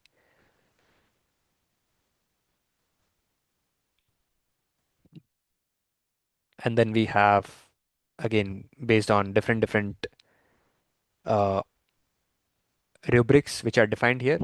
P95 violations, 5% of requests may exceed 500 milliseconds. This is more from the latency point of view. 1% of requests may exceed 1000 milliseconds. So these are the violations that are allowed. Now, if it goes more than that, then your organization is built against all of this, if in case you're not able to serve. Okay. Then there could be some exclusions defined here, alert configurations. So depending on the application that is there, this is how exactly your SLO or SLI documentation would look like. They could also specify what all visualizations should be there on your dashboard. That becomes very handy for you because you need not to use your own critical thinking that, okay, what if we can add this one? What if we can add this one? It will make your work easier if in case, you are able to uh, see that, yeah, we need to have these kind of panels on our dashboard: availability panel, latency panel, error rate panel, transaction success panel, right? And then from the SLO review and adjustments point of view, uh, so this is something that almost all the teams follow, wherein you need to have some kind of cadence for whatever work that you're doing. So you can discuss on that. These are the metrics that we are observing more frequently. So maybe we need to try to include them in as part of our SLOs, uh, and so that the client is also aware about this thing, that yeah, this is something that is occurring from our end. So if in case it's not documented properly, then there might be certain repercussions. So that becomes the responsibility of SRE to raise these kind of points in those uh, cadence meetings, which could happen weekly, monthly, quarterly, depending on the severity of those meetings. Uh, the daily ones are mostly from the stand-up perspective. We all know if in case uh, we follow some kind of agile Scrum methodology, and then weekly could be more from the cross teams perspective. Then monthly could be from the organizational perspective. And then quarterly could be from directly with the stakeholders. Your clients could be there and all that kind of setup which is needed, right? Then there could be some adjustment criteria based on what things you will be adjusting. Let's say there are some frequent breaches, you know, which might be missing from the SLOs. Now, in those meetings, you discuss that, okay, this is what we have been observing, and we would like to adjust our SLOs based on these things. So you will try to open up the window for that change in your SLO because it's an official process. It's not like you just made some two lines change and then you will expect your client to admit that or approve that. It might not happen just overnight or within just a week or two. It might take months because that is something that is based on the legalities, because a lot of things are involved in that, how they are dealing with their customers, if in case it's B2C kind of an organization, and now your organization becomes B2B because you are trying to serve the other organization, right? So it's a very tightly coupled process. You need to go through various steps, you need to go through various phases, meetings, and then there are some tightening processes, there are some relaxation processes, there is some error budget policy. Now, this is something which SRE would be sitting with the the finance team. They'll try to understand the dependency. I mean, not the exact finance team, but there would be some person who would be aware about the financials as well, so that how to charge. Now, this is something which would be coming to you from the customer perspective. Let's say you are serving some customer, so they'll be sharing you that, okay, if in case there are these kind of operations, these kind of things are happening, this is how much we would like to uh, raise the charges for, raise the charges against, because you are also, so a service based organization charges the product based organization based on whatever services that they are providing, right? So the same way, if in case there is any SRE based services that are being provided, so if in case some of the things are being missing from the SLO which are not being met, then the organization who is serving as an SRE, that organization needs to, include all of that into their failure budget, and that's how it's paid back as a, you can say, Is it penalty. tightly related with SLA, this error budget? Yes, all of these things are very Let's tightly have related. agreements. Yeah, yeah, all these things Okay. are very tightly related with each other. Like SLA is something, you know, which would specify that if in case you want to refer to the error budget policy, please refer to this documentation, and you might see Okay. somewhere in details over there. And then this is, so each and everything is at most detailed. For example, you will see here error budget recovery. Now, this is something which resets on some particular frequency. For example, here we have mentioned that it resets on rolling 30-day window, right? So that, you know, it's just like the log retention policy.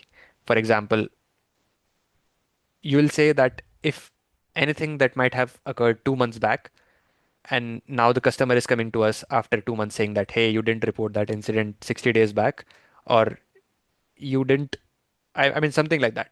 So those kind of things are also somewhere recorded in these uh, documentations. And then based on that, you can try to recover the budget. You can say that, okay, we'll try to phase out those particular incidents because they happened 60 days back. So we might not be focusing on those. Uh, so yeah, I mean, there could be n number of customizations here. It depends on the teams. It depends on the organizations, how they want to structure this thing. And then there is this reporting thing. So nowadays it's mostly automated. Everything will be fetched from your dashboards, your Grafana dashboards. I mean, there are some webhook connectors, which nowadays even Grafana and Prometheus are also providing. If you'll see here connections, uh, or if you'll go here as the export part. So it provides the option to export the data in a report format so that these reports could be generated. Like the daily report would include the current SLO compliance status, that how many, based on the metrics, uh, how many transactions were failed and all of that stuff. So, but then again, there needs to be a human in the loop who will verify if in case everything is included there, if all the trend indicators are included, whether we are improving, we are degrading. Then weekly report would include something like the detailed metrics, incidents that might have impacted these SLOs, right? And and then we also have something known as the contact and escalation process. SLO breach response is like, was it a warning level breach? Uh, any engineer who is assigned for that on-call duration would be investigating into that particular issue. And then if in case there is some critical level breach, then SRE lead has to be notified by the on-call engineer or maybe by your system, whichever is there.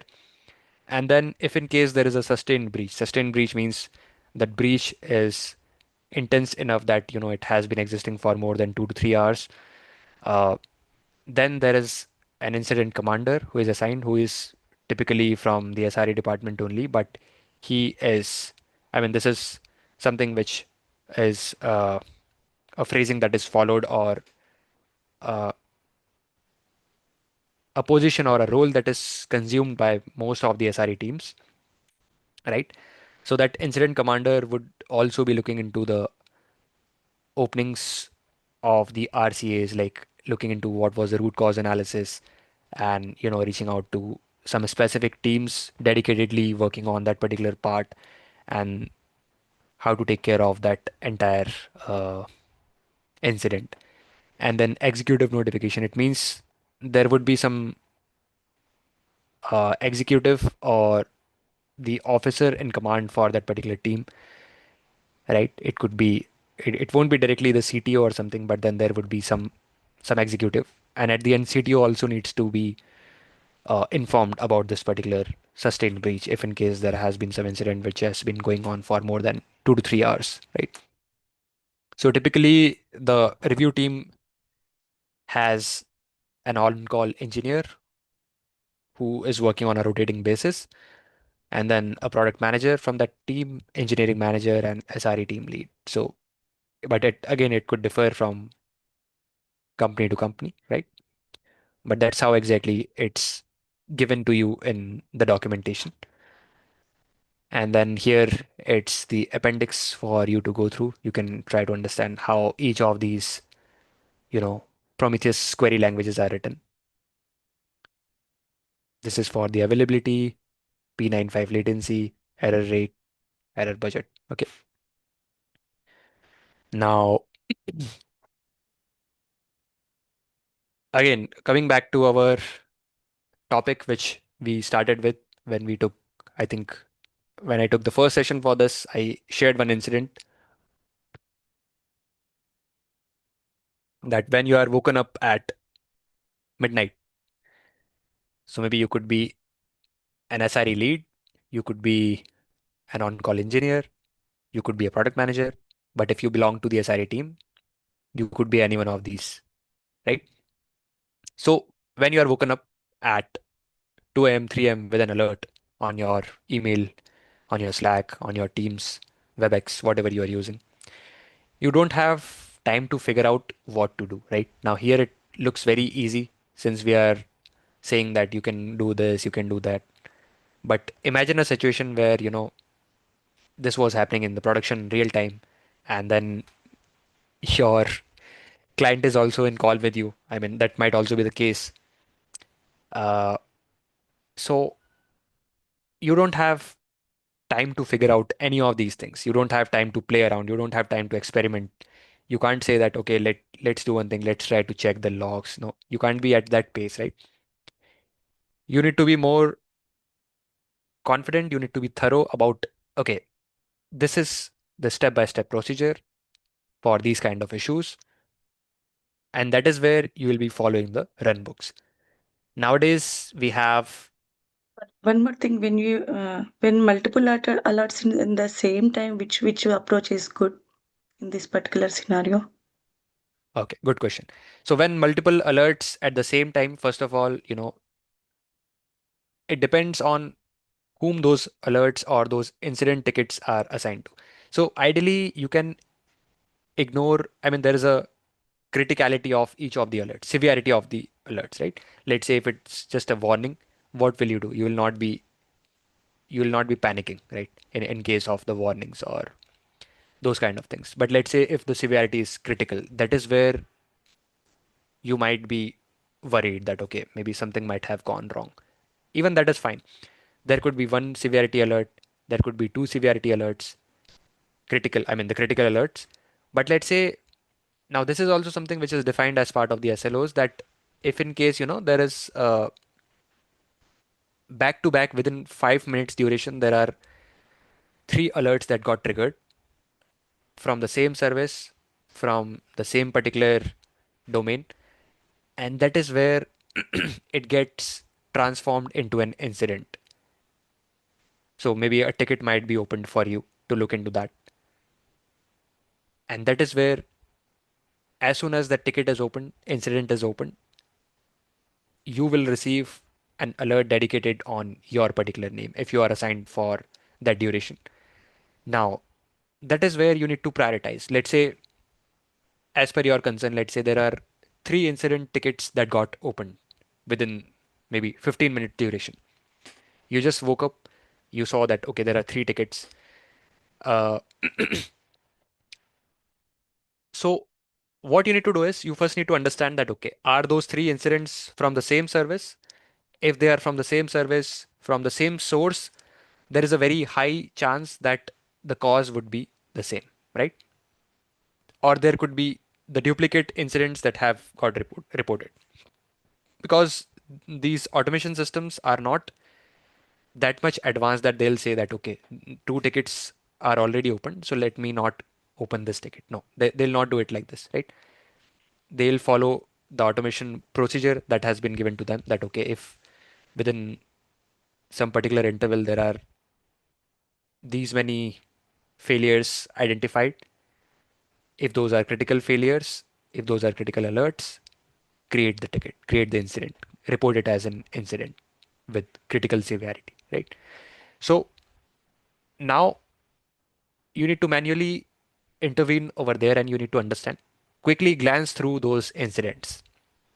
Those incident tickets could be looking like they'll be having all the details. For example, uh, they could have something like it is originating from this particular for this cluster, for this service, for this virtual machine, for this node, or you can call it as VM, whatever it is, for this service, for this pod, for this container. It would be a detailed path mentioned in each of those incidents, each of those tickets that is created. And then the service name would be clearly mentioned that, okay, this is maybe some kind of database management services throwing that issue. So it would be mentioned over there, right? Now, what you'll do is you'll try to understand that, okay, since the tickets are from the same service, let's try to focus on the first one, which got. So that's how you usually prioritize those. You'll always be looking for the first ticket if the criticality or the severity is critical for all three. But let's say if the first incident was raised as critical 1 and the third one was raised as critical 3 or maybe critical 5. It depends on the levels that you have, you know, configured. So you will always be going as per the priority. The priority is to look at the highest severity ticket first, and that is how you should be looking at it. But let's say if you're saying that even there is a case when the criticality or the severity is same, it's critical, and criticality is also same.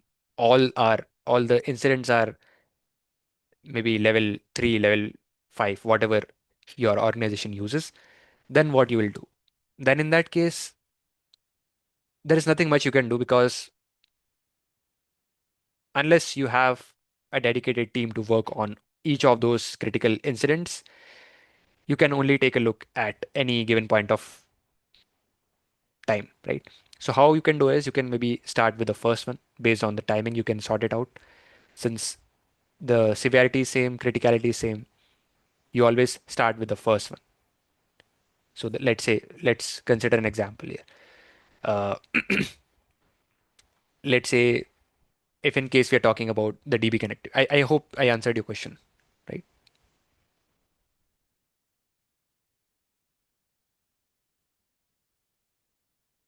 Okay, all right. So let's try to understand the runbook from various type of possibilities, or maybe we can start with this incident response first, right? Now, as I mentioned, like incident response procedures. Before, yeah, before going to the run book, right? Like, see, do we, you said like configuration, right? Like, how do we set that onto the system? Uh, That yeah, that depends on what your system follows. For uh, example, every no, system are has we doing any sample AMLs to be set up so that it checks and no, no, no, sees what are the no, no. services? Because as I mean, this is a document purpose, or like you mentioned, like how we configure, right? Is Yes, some action we need to do. yes, yes. Define So SLOs and configure alerts, right? got it, got it. Yeah. So what you need to do is, let's say you need to, okay, first of all, there is something which is taken care beyond the Prometheus and beyond these Grafana things, right? So Prometheus will share these metrics to the alert manager, and then alert manager will be something where you can configure this kind of logic. So let's say Okay. if you want to specify that this is the main cluster, this is the core cluster, and if in case there is anything which is happening here, I want to mark it as P1 critical. You will classify all those resources under the P1 critical category. Okay. You will specify if this incident is occurring, it should be classified as a critical failure. If this is occurring, these are common cases. These might usually occur if in case, some this kind of situation is happening. So this could be acting as a warning. You will specify it over there. So each of these things you will be configuring at the alert manager level. It's a Now, UI, right? Basically. yes, it could be a UI, or it could be something like, you can define also. I mean, it's an additional service that you might have to use. Maybe I'll give you some understanding of that as well after we are done with this one at the end. Okay. Okay. Okay. Yeah. So let's say we'll try to understand from the incident perspective. We could have P1 critical incident, immediate response required. Now this is the run book that you need to follow. Let's say you just saw that okay, there has been some P1 incident that has occurred. What you will do, you'll go to this run book and you'll see what to do. Definition means complete service outage or data loss. Okay. Examples could be transaction API completely down, all pods failed, database down with no failover, data corruption or loss, security has breached, something like that. And any one of these examples, right? Response time, immediate 24 by 7. For this kind of P1 critical alerts, you cannot wait that, okay, now I'll wake up in the morning and then I'll respond to this. No. Resolution time, you need to keep the target within 1 hour that has to be resolved. And then the escalation is either it could be automatic, your senior executives would be, I mean, it would be escalated to your senior executives if in case it is not resolved within a particular time. Okay. So this has to be, I mean, if in case it is not being done automatically, then you need to escalate it to your senior executives. You need to loop in the teams that are required. So that is something that you need to follow for P1 critical level incident, right? Now let's say if in case it's P2 high, which means urgent response is required. Some major functionality, some major service uh, significantly impacted the users. It could be like some pods are down, some transactions are getting failed due to some P95 latency or something, multiple SLO breaches, whatever that we discussed as part of the SLO things, the conditions, right? Now, here the response time could be you can try to respond anywhere between 0 to 15 minutes. Let's say you got one mail, right? You just woke up, you can take time till 10 to 15 minutes, depending on whatever is mentioned in your runbook. But you need to resolve it within 4 hours. Either you need to specify, assign that particular thing to the concerned person. You need to bring that person with you on the call. And then for the escalation, you need to notify your engineering manager. And then for P3 means the medium severity incident, which means some service got degraded and it had some moderate user impact. It could be due to some single pod crash loop, and the error rate of transactions is more than 5%, but not that severe. So you can respond anywhere between 30 minutes during your business hours, which means you are logging in at 9 a.m. and you can take uh, 30 minutes within your business hours, which means if your starting time is 9 a.m., then within that 30 minutes duration, you need to respond.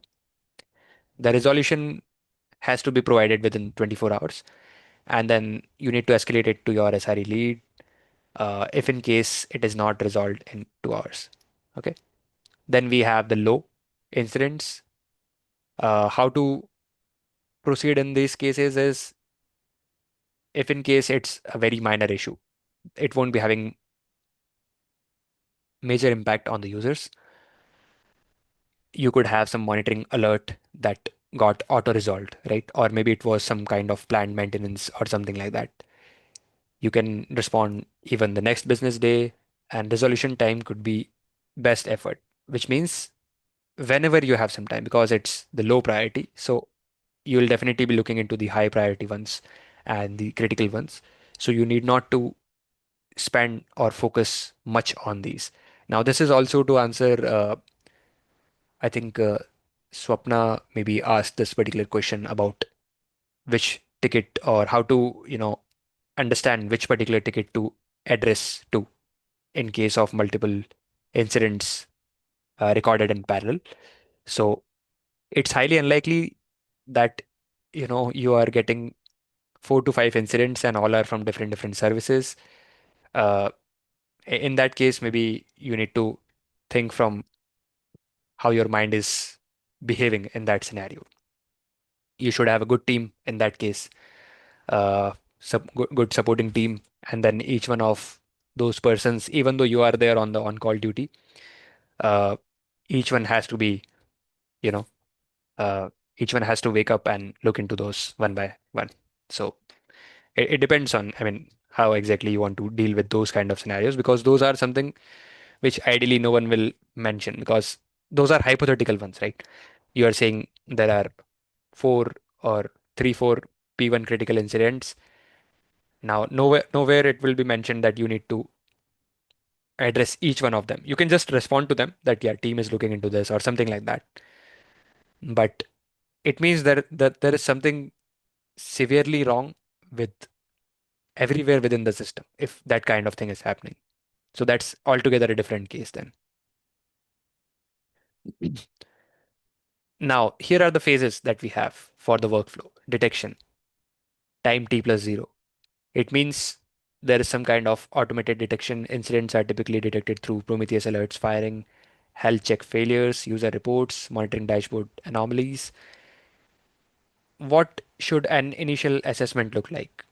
You'll acknowledge the alert, you'll verify the incident, you'll determine the severity, you'll create the incident record in tracking system. Quick health check could be you'll try to, you'll just run the commands like, okay, let me try to uh, check how many, you know,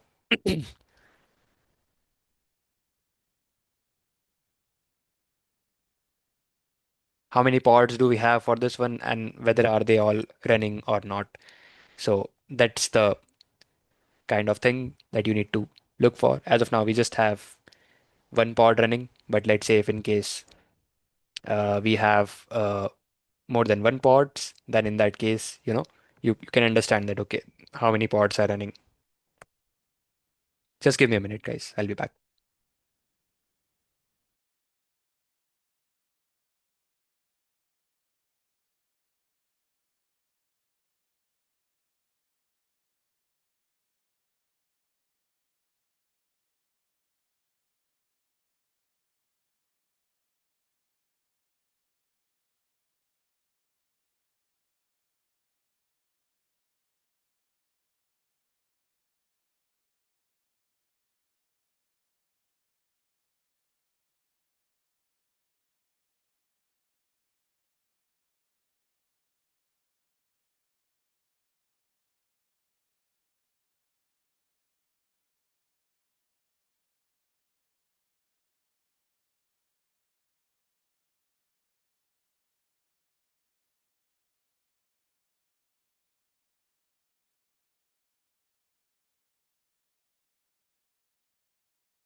Yeah, I'm back. Okay.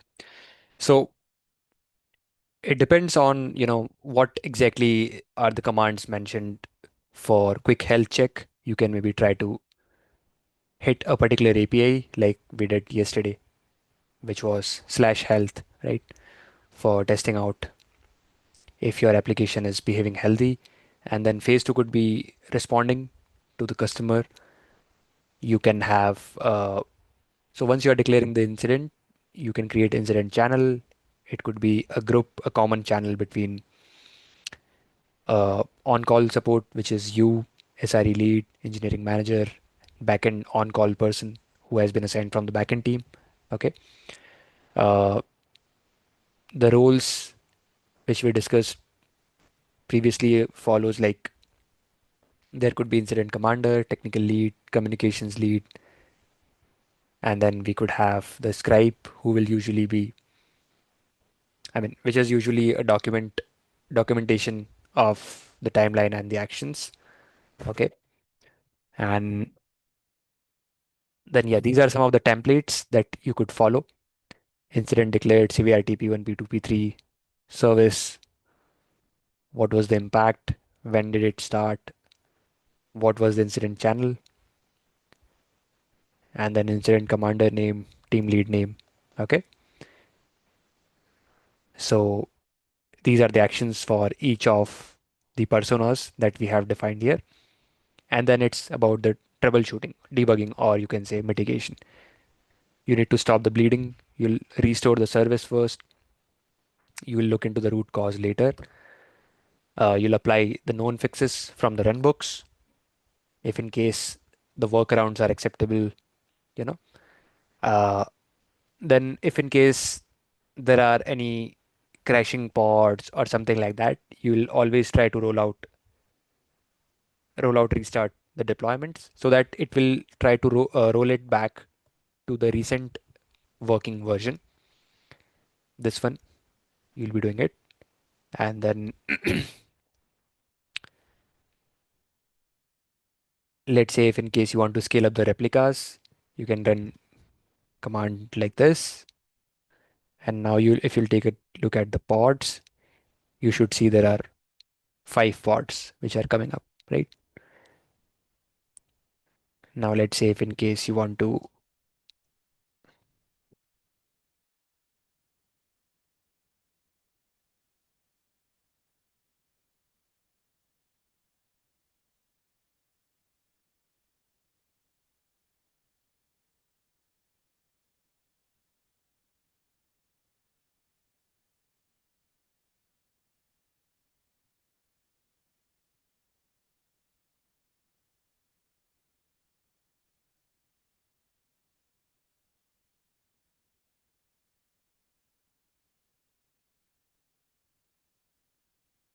okay, so let's see if in case, we are trying to delete this pod. So we all know what is going to happen in that case.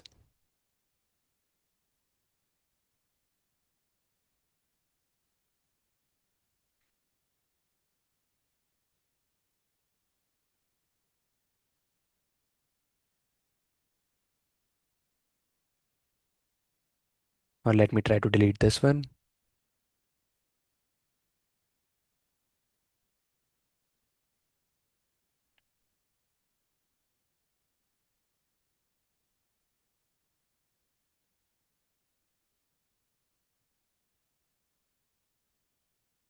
Yeah. So you can see it came back up again, right? So this is how exactly it will try to restart the container. For example, there was some container or there was some service which was running in this particular pod, and you got a message saying that that service is down. So what you'll do, you'll just try to delete this particular pod. So it should restart the container which was running within this particular pod. Okay. And then for performance issues, you can try to, have these kind of commands which will scale your this thing horizontally. For example, if we'll try to run it, horizontal pod scaling attached. Okay. Which means now the max replicas that it could go is up till 10. Until now it was just 5, but now it can go up till 10. For example, if you'll try to now scale this deployment, let's say if we'll write 11 here. Why are we using the syntax like patch? What does that do exactly? kubectl patch HPA. Because Yeah. here you're saying like you're increasing the replicas, but Mhm. apart from that, Okay. So how does patch works is, like we ideally have the Kubernetes manifests that are there, but then there are some things which are not applied directly, right? So, which means, let's say if in case your current configuration said that you can only have till 5 replicas, right? But you don't want to restart your deployment. You just want to apply a targeted update only for this particular field, max replicas. Let me show you that file which we are maintaining here. This one, right? Now here we defined our replicas. So here it would still be, should be you have here. to find one Yeah, replica one. correct. Replicas one, yeah. Now at the time when we applied this deployment, it took this into consideration that okay, the replica count would be 1, right? Now let's say we might have defined it here as well somewhere, or maybe in HPA, sorry, not here, in the HPA. Yeah. So what is the maximum replica that you can see here? It's the 5, right? Now, when we applied this thing, it was only considering to scale it till 5, but then our load was much more that our application was not able to handle it. So that is where you realized while going through the run books that, there is something which needs to be done from our end to increase the replicas. So that is where you'll try to apply the patch. So it's like a targeted update. Now there is something, uh, if you might have heard of in even in the REST APIs, like we have post where we are trying to create something, then we have put where we are trying to update the entire object, right? But then we have also have patch, which means instead this, and I mean within this entire file, I don't want to touch any of these things. I just want to apply the patch for this. I'm just targeting this particular value. That's it. So that is how exactly kubectl patch works. Instead When you of say patch, it is not the real vulnerability patch or anything, right? It is like you're patching up to 10 replicas. Yes, I did not, because I'm thinking like patch is something you're trying to update or to roll out some means intra related or anything. Means what exactly the patch means, or no, no, it's kubectl patch means here. yeah, got it. See, It's you not. defined as 5 here, but Yes, yes. No, let me explain you. It patch is okay, not a rollout command. Basically, patching certain fields can trigger a rollout. For example, if you're trying to, patch an image, then definitely it would be a right, rollout, right? But let's right. say here what we are doing is we are just trying to patch this replica count. So this does not requires Okay. You're this. doing an increment of that. Yeah, I can exactly. So think like, okay. yes. So it does not require some kind of a rollout here in this case. So when does patch could trigger a rollout is when you are trying to, let's say, change the image, or let's say you change something that your current deployment is dependent on, your current pod is dependent on. That is where it will trigger the rollout. But it's if it's just the replacement of a value, then in those cases it just adds some annotation to the deployment metadata, saying that, so when you will try to describe this particular pod, let's say, let's try to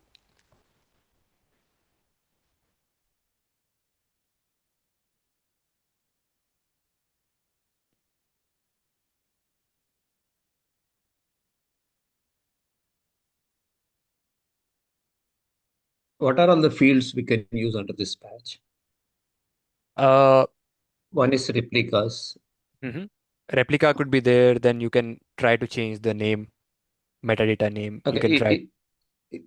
Is in Kubernetes documentation, do we have the list of fields which can be Mm, used? Or I mean, like, means how, ideally, where I can just, yeah, ideally if you I can go use through a any. document. Ideally, you can use anything by default. To be honest, there is no. Okay. I mean, the Okay. core rule is which fields are mutable and which fields are non-immutable. Basically, that is something which we look at it. You cannot patch immutable fields like some volume types, some selectors, because your entire Yeah, architecture exactly. The is now, selectors, yeah. If you are touching the selectors, yeah, it might. it might break the system, right? So you cannot Exactly. touch those things. Uh, During the runtime, you need to understand that you can only touch, let's say, some replicas, or maybe you want to pause the rollout, right? So there is a field known as paused here within this spec. Specifications will define something known as paused. Maybe you can Okay. let me share the or else maybe I'll share later the documentation where these kind of things would be mentioned for your reference. Just remind me at the end. Uh, so this is how exactly you can try to apply the patches. For example, if in case we applied this patch, Yeah. and now if we'll try to describe this thing, let's try to,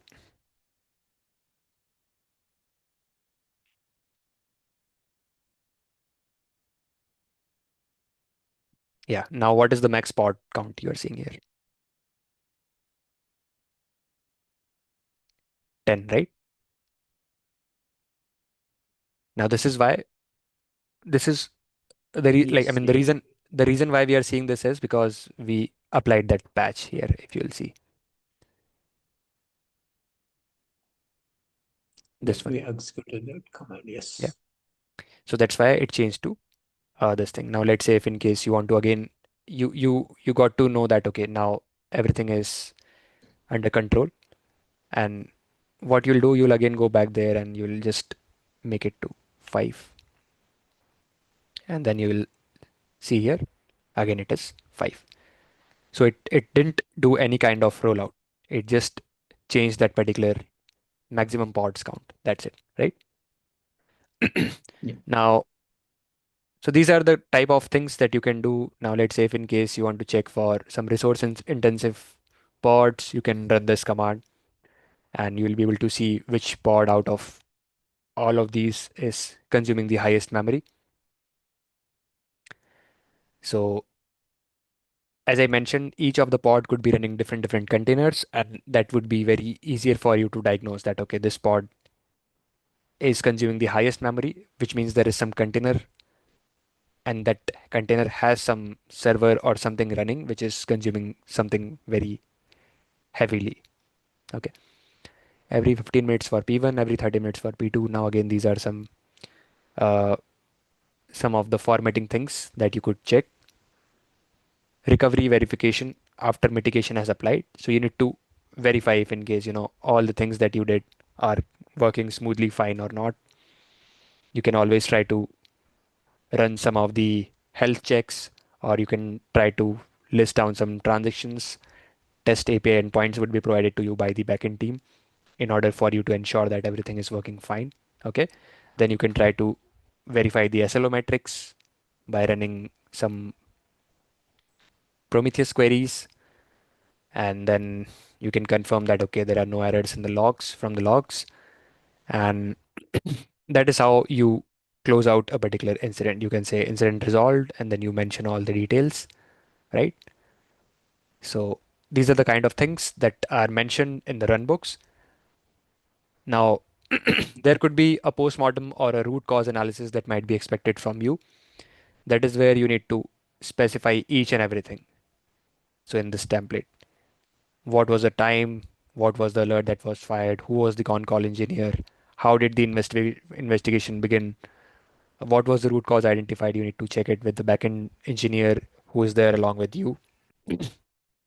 What went well, what didn't go well, what were the action items, what was the impact, what were the lessons learned, and follow-up actions to be taken, right? So all these kind of things are included within the runbook, and you always need to abide by this. Okay. Now, there would be some emergency actions. You need to search for them. And once you are comfortable with the run books, then you will be knowing that, okay, these are the most frequent issues that keep on happening. And I should Sorry, be, yeah. sorry for that. So, did you add 11 before the replicas? Maximum is 10, right? hmm No, no, no. That was for scaling the pod count. It was not for this HPA. It was for the pod counts, this deployment. We tried to scale the deployment to 11.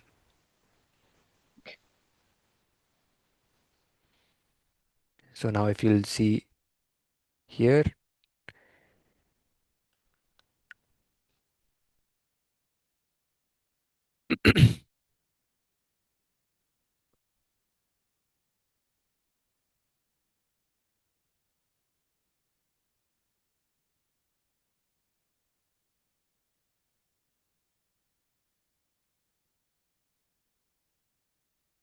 okay.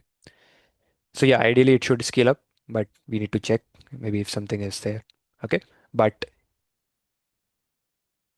let's try to run this again.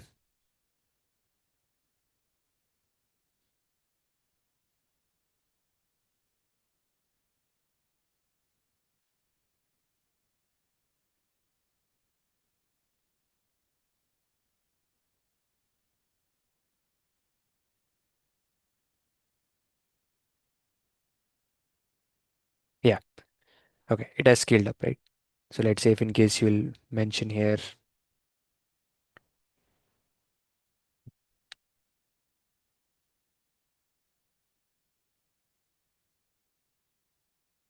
now the reason it is not scaling beyond 5 is because we set the maximum replica count as 5, right? That's the reason. Now again, if in case we'll change it back to 10, then also it will not be applying it, because whatever replica count that you are trying to scale it up to, it should be there within the limits that you have configured as part of your horizontal pod auto scaling, or the maximum replicas basically. Okay, let's go back to, yeah, so this is something which we already covered. Then there's a similar documentation which we have for, high latency as well. It will be having the commands that you can execute in case of, if in case there is a high latency, you can try to connect to the Postgres to analyze some queries.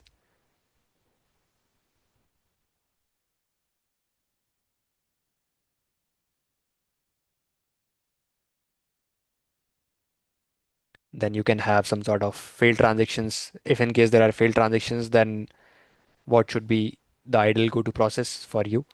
So this is the runbook for that.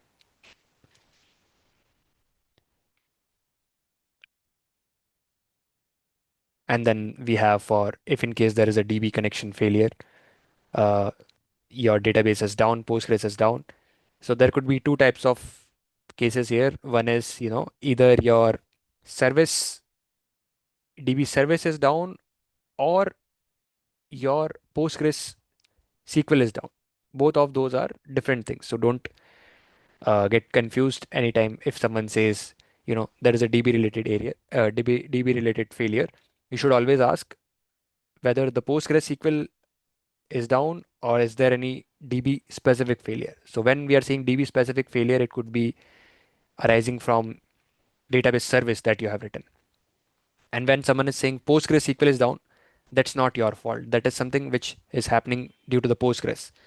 If Postgres itself is down, then it won't be counted as the issue from the database logic that you have written, your database layer, right? So there are two different types of things which again would be classified here also.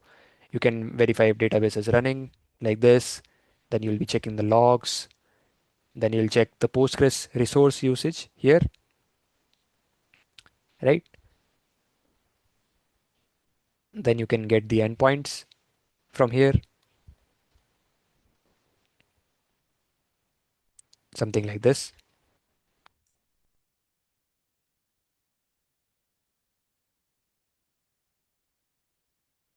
right? So yeah, these are the kind of incident resolutions that you can follow using the runbooks. And yeah, I think we have pretty much covered almost all the things that were needed for this project. So let's try to understand from the doubt perspectives. If in case you have any doubts or anything that you would like to discuss further, we can take that up.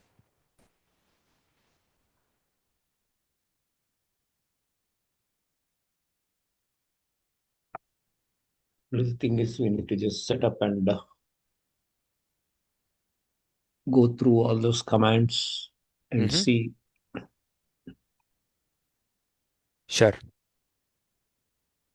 You you are going to share that, right? So that you can just Hmm. spin Yeah. up, and also what would be the mode of communication if we just have any. Yeah. So I think let me discuss how exactly we can further have the session around this. If in case you have any doubts, we'll try to keep another session maybe in a couple of days or something like that. And based on that, we can take it forward. I'll also try to list down the commands. I have some of the commands handy, but then I'll try to jot them down in a specific flow that we have done these things, so that it would be easier for you to follow those commands and then go through the project end to end by yourself. Yeah, Okay, I want to just set up right so that then only I can just really makes sense. have Yeah. multiples, because that is what, like, even I want to see, like, when you had that relation means, first I need to understand the relationship also, like when we have these many ML files, right? Hmm. The service file, and also wherever we just put the labels, Exactly. see how that is going, and then run command line Hmm. while the pods are coming up, and if I just try to hit and just see, like when I watch, right, or that time, or when I tail the logs, Correct. so I see that some traffic going on over there, right? So Sure, at the sure. same time, I can check on the Grafana and Prometheus. See, that's what the main idea for me. Like I want to check. Hmm. Sure, sure. All right. Yeah, Okay. because mostly we went through most of the theory also right here. So the hands-on is main. Okay. No, but this was all mainly No, it no, was I got hands-on. is like, yeah, no, whatever you have said, right? That it has to be like when I just do on myself, right? Those things, right? Then I'll Mhm. know like where I just get Correct, some. correct.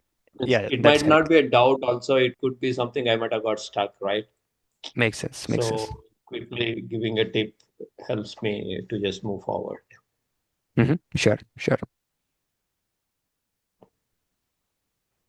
Okay, all right. So if we don't have any doubts, then I think let's conclude the session here. And thank you all for joining. Wish you all the best. For your Thank you. detailed workflow. So it's very nice. It's really helped me clarify in the end-to-end flow. Thank you so much to your walkthrough. Sure. Thank you so much. Thank you, everyone.